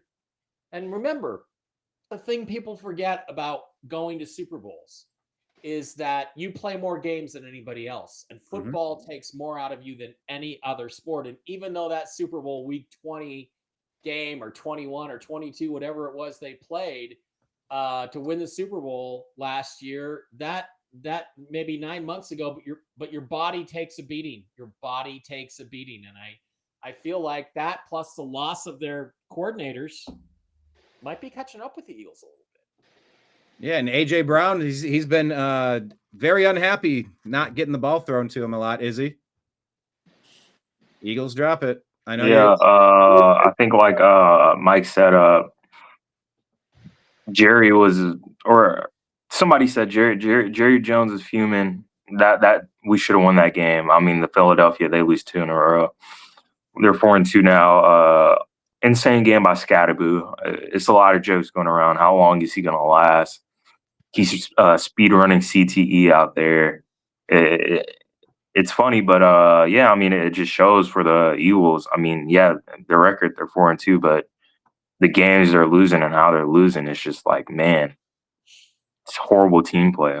Like, what's happening? It seems like the team's crumbling, but somehow they're still positive from the way they started the season. So great win by the Jets, but the NFC East is in a weird situation. In my opinion, it's anybody's division at the moment. Jim. Not the Giants. The Giants aren't going anywhere, but Yeah, this game, they won this game. this game opened at Eagles 4.5, and it was bet all the way up to 7.5. So there was a lot of Eagle money on this game. Partly because the Eagles historically were 10-1 straight up on Thursday night. The Giants 1-17 straight up Sunday, Monday, and Thursday night in primetime games. 1-17 straight up. So that's the main reason there was a lot of money on the Eagles in this game, and it was, like I said, was bet up from 4.5 to 7.5. I did not play this game. This is one of those games, division game. They always play tough against each other, the Eagles and the Giants. Eagles 2-3 straight up versus the Giants in East Rutherford. Now they're 2-4. Yep. All right. Well, that wraps it up. Mike, you got to get ready for your thing. Do you want to show us your betting? Do you want to tell us how you bet last week? I didn't bet anything last week because I was out of town. But Well, at least on the pick'em. no, I mean let's go through Jim's data. Do you have that, or you want me to share? Well, I was just looking for it. I couldn't find the let me share the tweet. I was just looking for it on both TNAM football. Let me share my screen and go find it. Okay, let me grab that. Steelers game is the first game, Jim, or the Giants game? Steelers. Steelers game. Okay, so there's week 1, Steelers Bengals. Can you see that, Brian? It is. Yeah, there we go. All right. Steelers are. This is a Thursday night game. Steelers are favored by 5.5 in this game. Weather forecast for this game: it's going to be an outdoor game in Cincinnati. 65 degrees and thunderstorms. So this game opened at 5.5 Monday night. It is still 5.5 at Boyd Sports here in Vegas. Steelers 0-6 straight up versus the AFC North on Thursday Night Football. They are 2-9 straight up on Thursday night.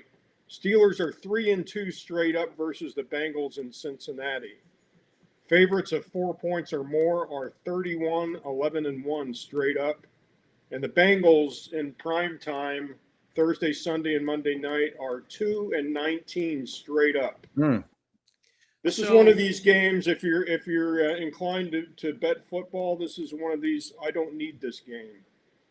Yeah, Thursday is apparently a really bad night for the Steelers. It looks like, but 5.5. Yeah. I don't need this game. Yeah, not touching it. So we're going to lay off the Thursday night game. The London game, which is, I think, How many 06 London games are we going to have? I thought that was just once or twice a year. Is it every week? It's The answer is 2 words. Too many. Yeah, that's what you got a comment I like think that. I think this is the last one for this year, Brian, but I'm not positive. Okay. This is an alternate home game for the Jaguars. They are. This is 06:30 a.m. Pacific time. Rams are a 3-point favorite at this time. It is still 3. Over under is going to be 44.5.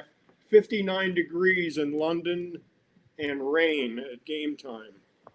The And Rams Jaguars are one of those teams that they've rumored might end up over there anyway with Sadiq Khan. No, what's the guy's name? The owner? Khan? Sadiq Khan, yeah.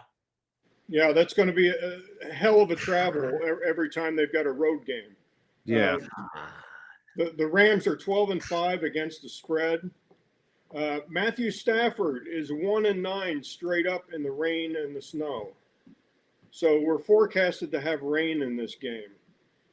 The NFC is 20-12 straight up and 20-12 against the spread versus the AFC. When playing in London, the favorites are 38-10-1 straight up and 33-16 against the spread. Rams.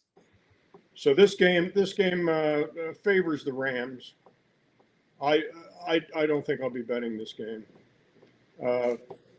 This next game, the Saints and the Bears. The Bears are favored by 5.5 in this game.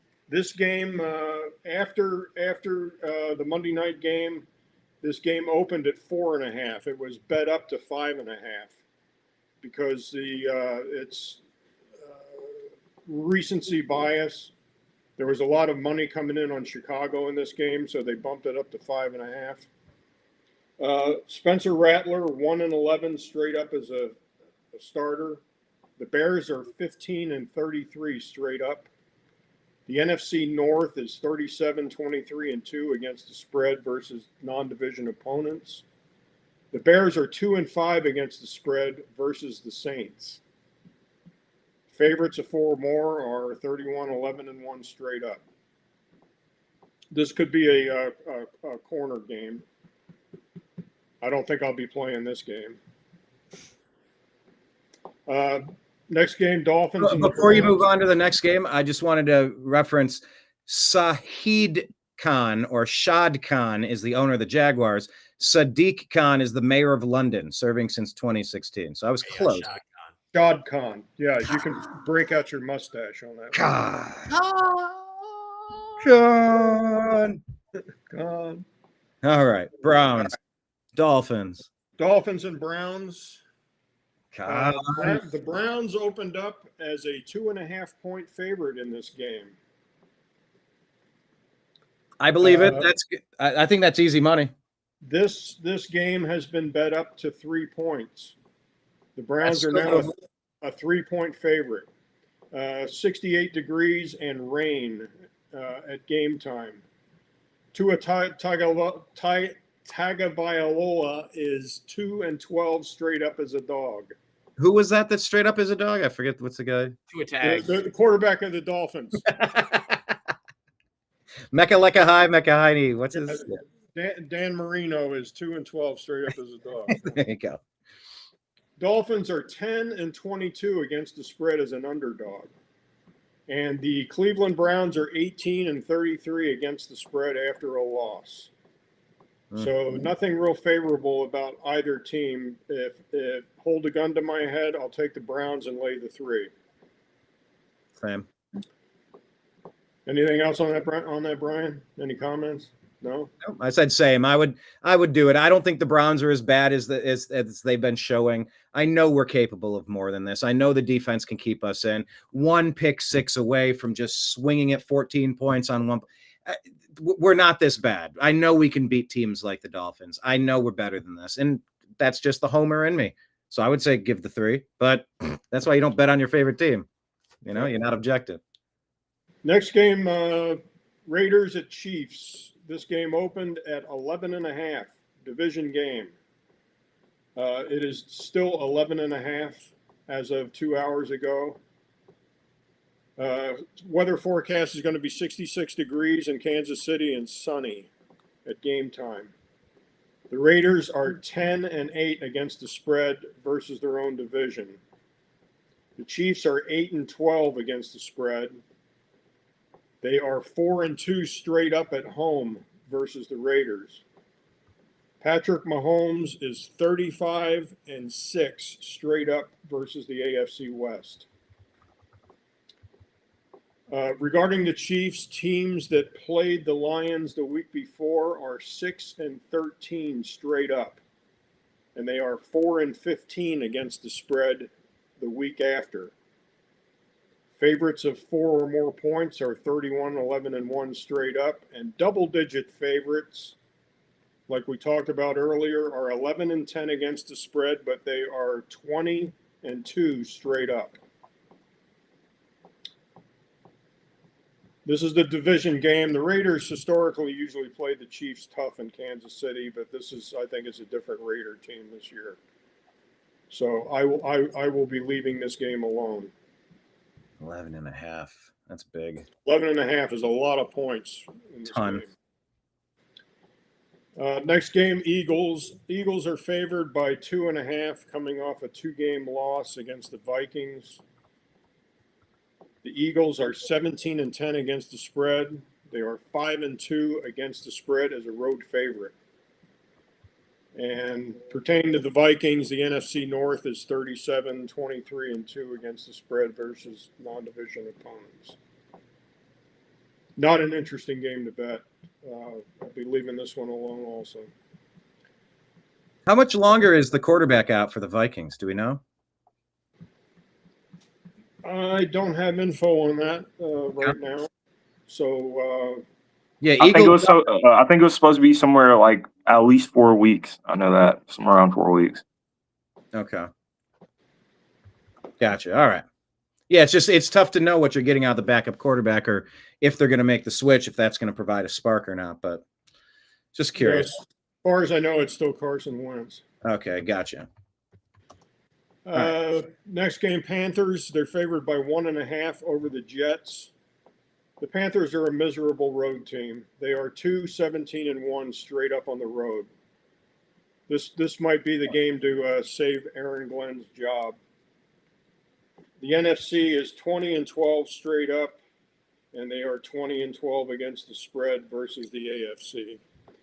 The Jets are 6-17 against the spread when the spread falls between +3 and -3. I may be playing the Jets and getting 1.5 in this game as a home dog. By the way, according to Grok, J.J. McCarthy expected to return to practice after the Minnesota Vikings Week 6 bye, with a target return for Week 7 against the Eagles on the 19th of October, assuming he completes a full week of practice. However, his high ankle sprain recovery could extend to 8 or 9 if not fully healthy. So maybe we should know by now, but it's getting right around the time that he might swing back if it matters. Also, Rick Norman says Omar Khan is the Steelers GM, and he likes Khan's hot dogs. Khan. All right, Panthers, Jets you gave us. What's the Panthers, Jets. The next game is Patriots and Titans. As Mike said before, Vrabel's revenge game. He's coming back to Nashville to play the Titans. Patriots are favored by 7 points. This game opened at 7. It is still 7. The over-under is going to be relatively low. It's 41.5 is the over-under. Game time, 70 degrees and thunderstorms. Favorites of 4 or more are favored are 31-11-1 straight up. The Titans are 4-19 against the spread, and they are 0-10 against the spread at home. So this could be a Patriots money line bet. Wow. 0-10 against the spread at home. Next game, Giants and Broncos. The Broncos are a 7-point favorite. This opened at 7. It is still 7. 74 degrees and sunny in Denver at game time. Giants are 20-15 against the spread as a road dog. They are 5-12 against the spread as a dog. The NFC is 20-12 straight up, 20-12 against the spread versus the AFC. The Broncos are 2-4 against the spread so far in 2025. They are 19-26-1 against the spread. But the Broncos are 10-2 against the spread as a favorite. And Bo Nix this year, and last, is 7-1 against the spread as a home favorite. Favorites of 4 or more points are 31-11-1. 7's a big number to lay in this game. Again, the Giants are traveling across country to altitude. They're going to play at Mile High. If I had to lay the points, I would go ahead and lay the touchdown and take the Broncos. Okay. Also, J.J. McCarthy practiced for the first time in front of cameras since his ankle injury on the Falcons. O'Connell plans to ramp things up, and they'll see on Sunday if he's ready to roll. So that's an ongoing question mark, by the way. Okay. What is it?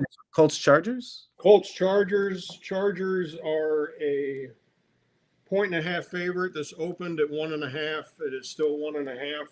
Big over under 48.5. Chargers are 4-7 straight up versus teams with a winning record. Not a lot of stats on this game. I would Chargers coming off a big win. Back east, coming home. Kind of like the Colts getting 1.5 in this game. Next game, Packers -6.5 at the Cardinals. I think the last couple of weeks the Packers have been overvalued. That's a big number, 6.5 to be laying on the road indoors. Yep.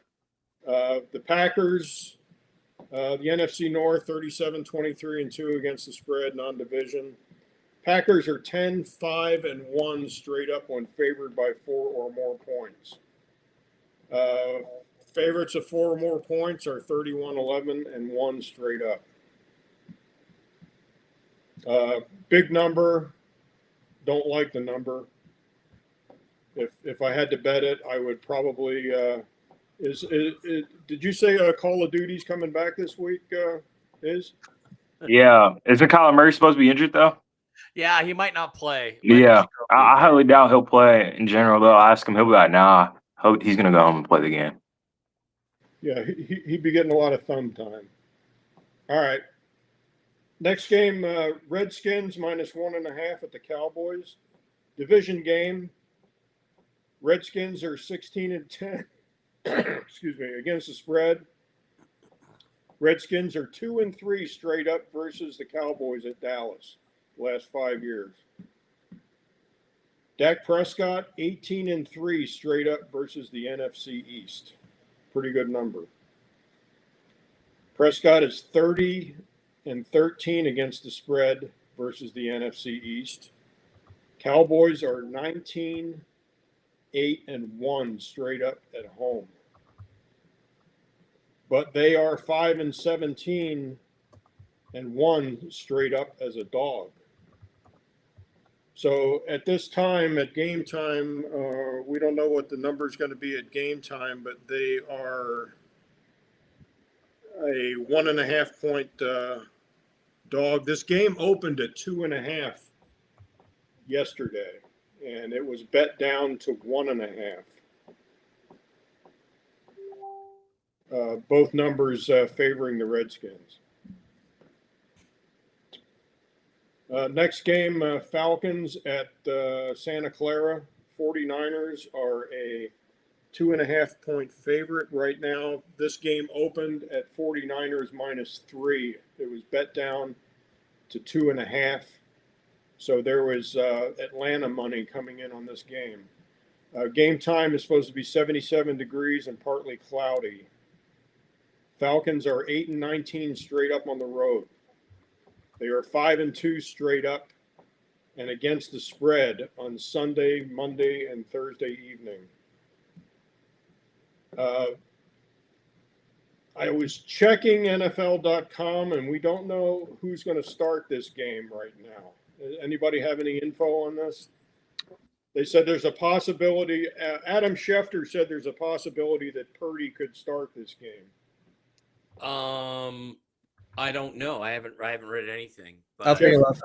Schefter reported last night that Purdy is there's a possibility he could start.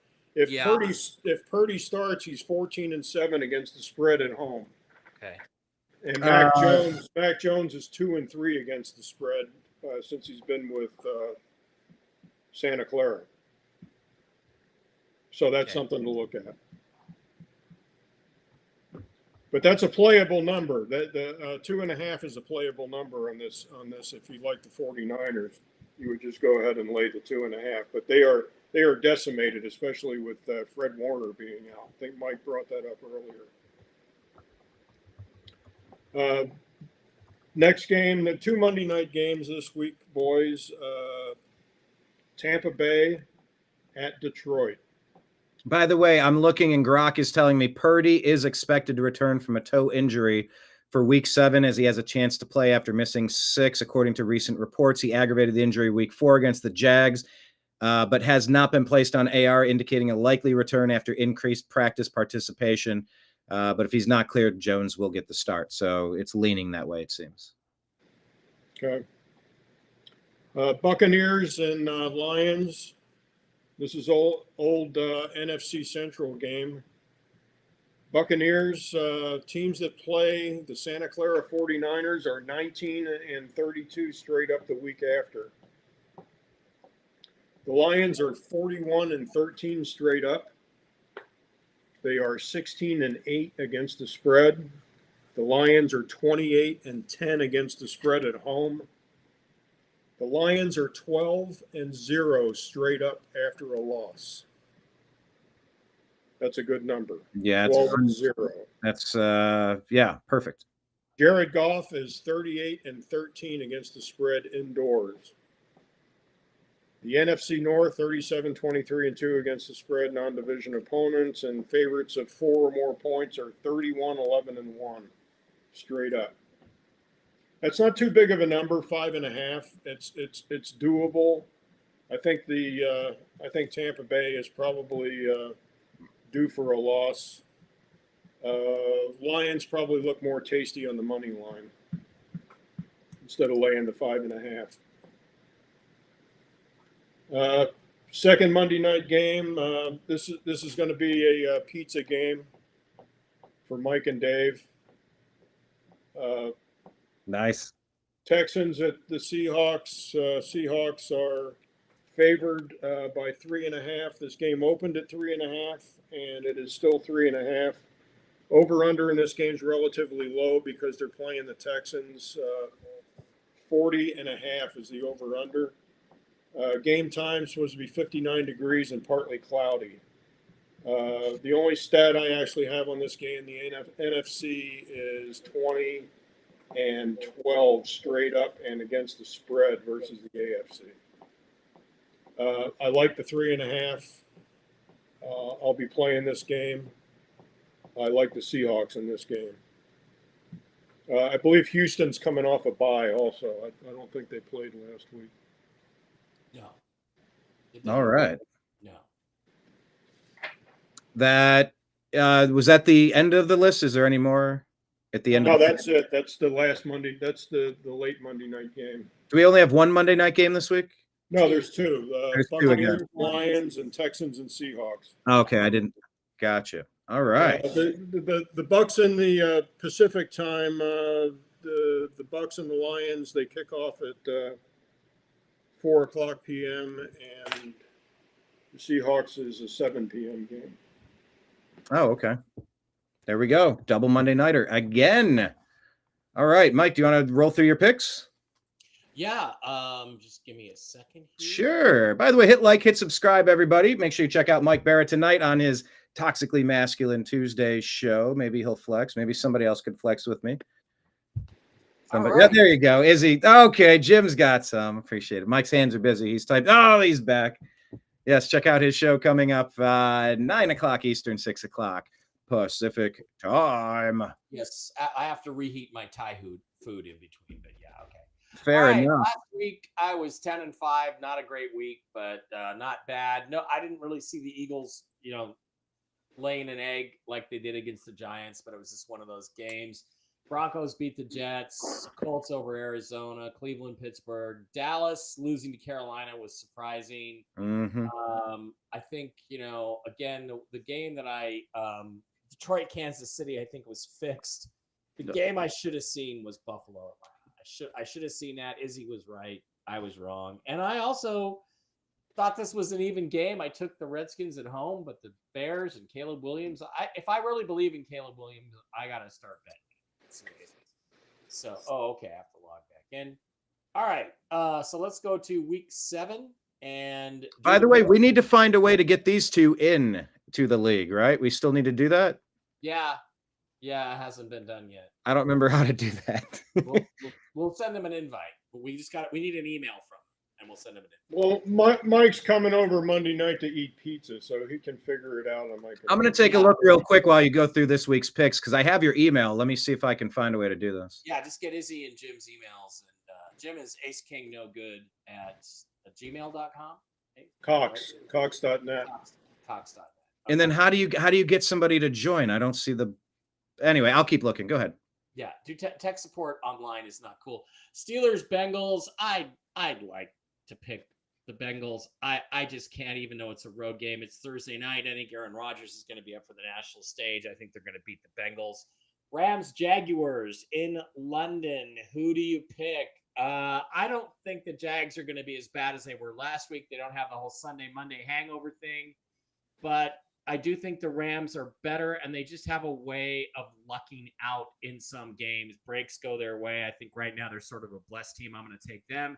Carolina, New York. I'm not betting the Jets until they win. Bryce Young versus Justin Fields. I got to go with Bryce Young. Vegas and Kansas City. Before Jim even did his thing about how close they keep games, in Kansas City, I do think I would not bet the spread on this one at all, but I like the Chiefs on the money line. I don't see any way the Raiders win the game, especially now that the refs have decided they've got to help the Chiefs get back into the playoffs. Playoffs. I do expect the Raiders to play a good enough game there. Miami and Cleveland, two bad teams. I think the bad team that's playing at home and has the great defense, I'm going to take them and hope that Dylan Gabriel has a game this week. Patriots. By the way, Mike, pause on Patriots. As I'm in here, NFL Game Picker, trying to get these two invited. It's actually tricky. On the season, you're 59-34. I am 59-34. We are neck and neck. That's crazy. Neck and neck. I'm taking the revenge game for Mike Vrabel. I think he's going to have the team motivated. I think, look, they've got the Tennessee Titans down. Now Mike Vrabel is going to stomp on their neck, and that's going to be the end of that one. New Orleans, Chicago, like my buddy Caleb Williams at home over Spencer Rattler. Vikings, Eagles. Well, the Vikings are at home. The Eagles have been playing terrible for 2 weeks. I like the Eagles to bounce back. I think they should have had a bounce back game last week, but I think they'll have it this week. Colts versus Chargers, a Harbaugh Bowl. Jim Harbaugh played for the Colts, but I just don't think the Chargers are that good, and I think the Colts can go in and win that game, and I think that they will. Their second trip to Los Angeles this year in 3 weeks. Wild. Broncos, Giants, I'd like to say I don't like the way Bo Nix is playing, but the Broncos are at home. They have a good defense. I think Jackson Dart is going to get a little bit more confused. I think the Denver defense is going to shut down Scatterbo. I think that the Broncos win that game. Green Bay, at Arizona. I don't think Green Bay's that good either, but I'm going to take them to knock off the Cardinals and make them 2-5. Washington at Dallas. I got to go with you. This one, Izzy. I think the Cowboys pull it together for a win and pull themselves up to 3-1. Falcons at San Francisco. I'd like to pick the Falcons again, but I just don't trust Michael Penix enough to go 2 weeks in a row. especially on the road. Different player at home than he is on the road. So I'm going to go with the 49ers to keep the illusion going. They are the shakiest about to be 5-2 team I think I've ever seen, but they're going to be able to keep the illusion going maybe one more week. Remember when the Steelers, they were like 7-1 to start a year, and you're like, that was a couple years ago. Shaky beginning.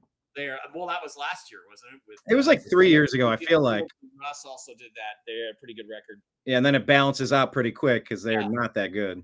Tampa, Detroit. I think Detroit should have won the Kansas City game. I think they deserve to win it. I think they bounced back. I think the refs probably do them some favors. Tampa is due for a loss. They're really been running on fumes here a little bit. I just think that the Lions edge them out. Houston, Seattle. You guys know I love CJ Stroud. I want him to be the Seahawks quarterback. He probably never will be the guy they should have traded up for in 2023.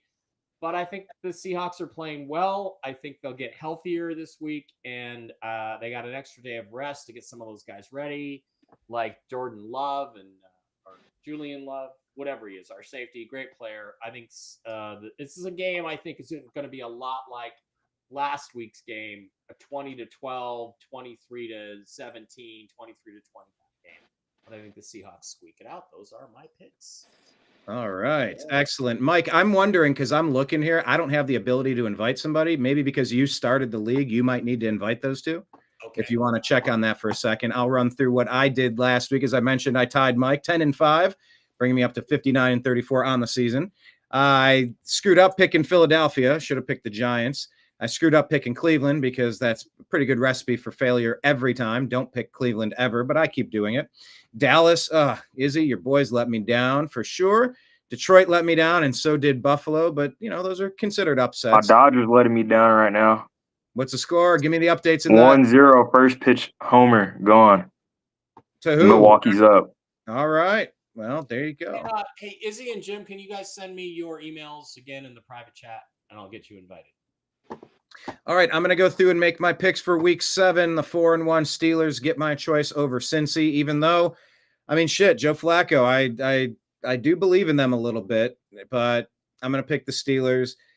Rams over Jacksonville, but I would not be surprised if that one flip-flops. Carolina, New York, I'm picking Carolina. What even are the Jets right now? What even are they, especially with an injured Garrett Wilson? Izzy, I don't know how long Garrett Wilson is out, but that's just a brutal blow for those guys. Kansas City will beat the Raiders, or the Chiefs. I'm sorry, the Chiefs will beat the Raiders, and if they can't, the referees will. Cleveland at home is going to get the win over Miami. 2 1-5 teams. Cleveland is better than this, and their defense is legit. I do believe that. You know what? I'm going to pick an upset here. I'm going to say the Titans get a second win on the season. Switching gears might make a difference, light a fire under the asses of that team, and maybe the New England Patriots aren't as good. We'll see, but I'm going to make that pick. New Orleans at Chicago. Taking Chicago all day here. Philadelphia, Minnesota. That's a tough one, but I will go Eagles. I don't see them losing 2 in a row. Even if they do look tired, they still are the champs.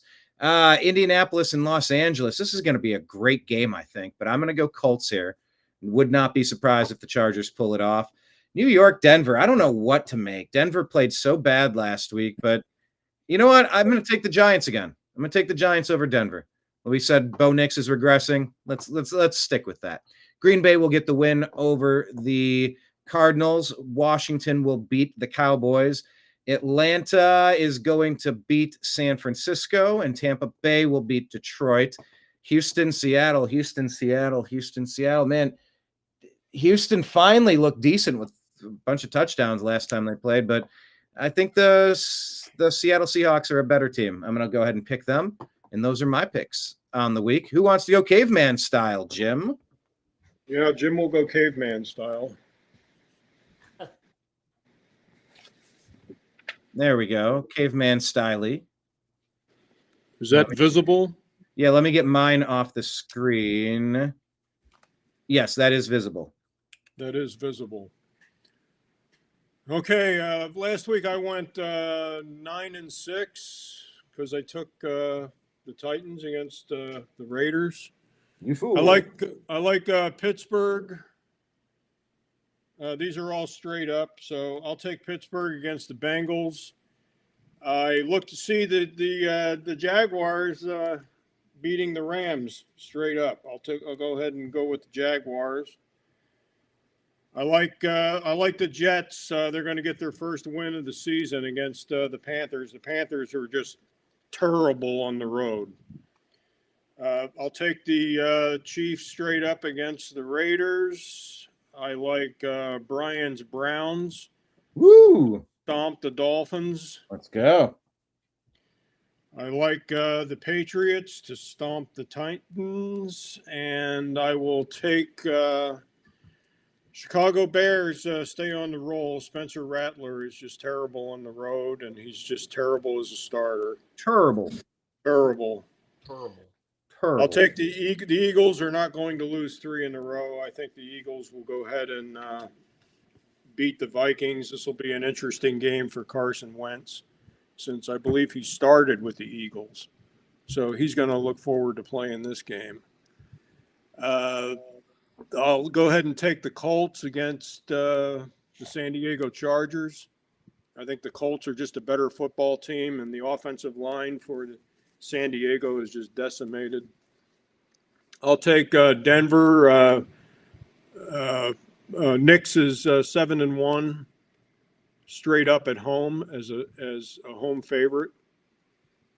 I will take Green Bay to barely win the game. I don't think they cover the 6.5 though.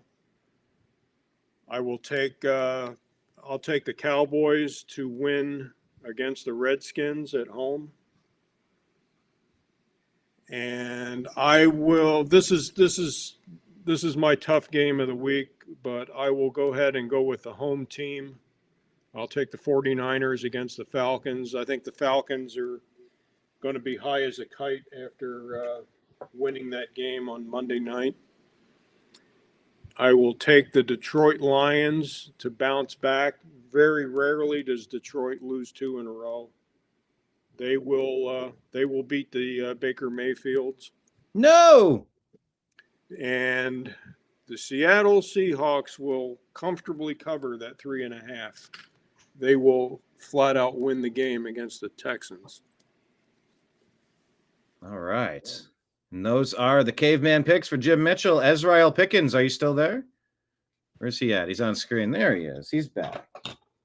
By the way, Jim, what is your record on the season? I'm sorry, I missed that part. Your overall record? I think I'm in third place, 56-37. Okay. All right. All right. You're in striking distance. We all it takes is a week or two. All it takes. All right, Izzy, you were up, sir. Caveman style. I'm muted. Can you guys see my screen? Yes, it's a little you have it backward. Backwards, but still, yeah. We'll figure Yeah, I don't know why it's backwards. on the season. You're what? 51 and what does that say? 51-45. Horrible. That's what it says. Terrible. Yeah, I don't know what's wrong with the backwards, but It's well, yeah, I'm 51-42. Horrible. Went 5-10 this week. It's trash. Let's move on to week 7. Pittsburgh, Cincinnati. I'm gonna take Pittsburgh on that one. Rams, Jaguars. I'm gonna take the Jags. Especially there in London. The Jags are used to playing in London. I don't think Puka Nacua is playing this week. Carolina, New York. I take Carolina. New York's just trash. I'm tired of choosing them. Raiders, Chiefs. I'm gonna take the Chiefs. I mean, they're gonna make it the way they want to make it. New England, Tennessee. I'm gonna take New England. Coach just got fired. Browns, Dolphins. I see the Dolphins coming out with this one, unfortunately. Saints, Bears. I mean, it's the Bears to take. They just beat the Commanders. Colts, Chargers. As much as I like the Chargers, their O-line is atrocious. So I'm gonna take the Colts. And Giants, Broncos. That's gonna be a pretty good game. I'm gonna take the Broncos though. They're a mile high. I don't think Jackson Dart and Scatterboo's ready for that. Green Bay, Arizona. I'm gonna take Green Bay, even though no Kyle Murray. Hopefully, Green Bay doesn't have a long drawn out game. Washington, Dallas. As much as I'm gonna take Dallas. I'm gonna be a homer. We beat them last year. No Dak Prescott, no CD. Hopefully, hopefully our defense figures a way to get it out. But Dak Prescott should be able to score a lot of points this week. Bucks Lions. I'm gonna take I'm gonna go over here. I'm gonna take the Falcons 49. I took the Falcons last week. I'm gonna take them this week. Seahawks. I'm gonna take the Seahawks once again. And then Buccaneers Lions. I'm gonna take the Lions as much as I like the Bucks. It's just I don't know. I don't see it. Philadelphia, Minnesota. I'm gonna stay a homer and I'm gonna take Minnesota because I don't want the Eagles to win at all.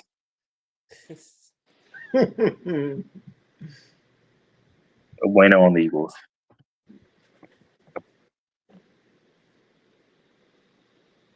You're muted, Brian. There we go. Thank you.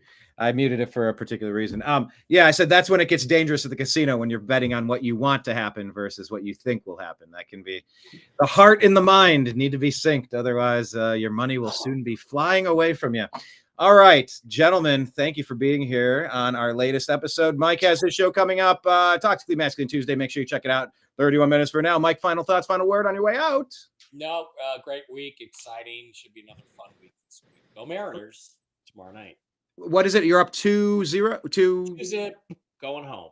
So let's go close this sucker out in 4 weeks, in 4 games, and go straight to the World Series. Yeah, I hope y'all win so we could face you guys. And that'd be another World Series 2 in a row. Are you up? Are you up 2-0? Is it? No, our series started yesterday. Yeah, Oh, you're up 1-0. 1-0 right now. Yeah. All right, Jim. Final word for you, sir. Playoffs? Don't talk about playoffs. You kidding me? Playoffs? I just hope we don't win. Nice. Win a game.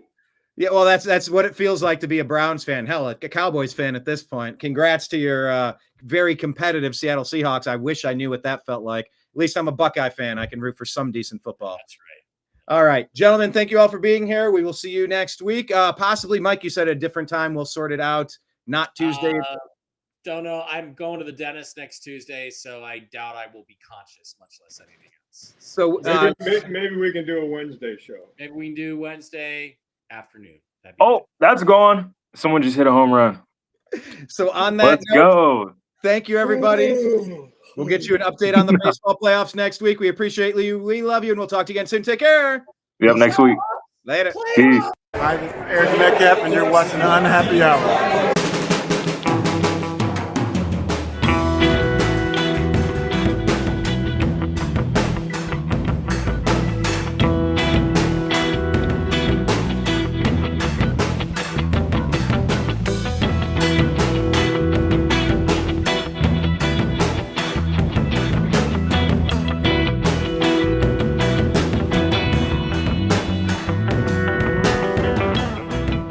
New American Media is proud to present a division of the Unhappy Hour sports show, Strictly Football.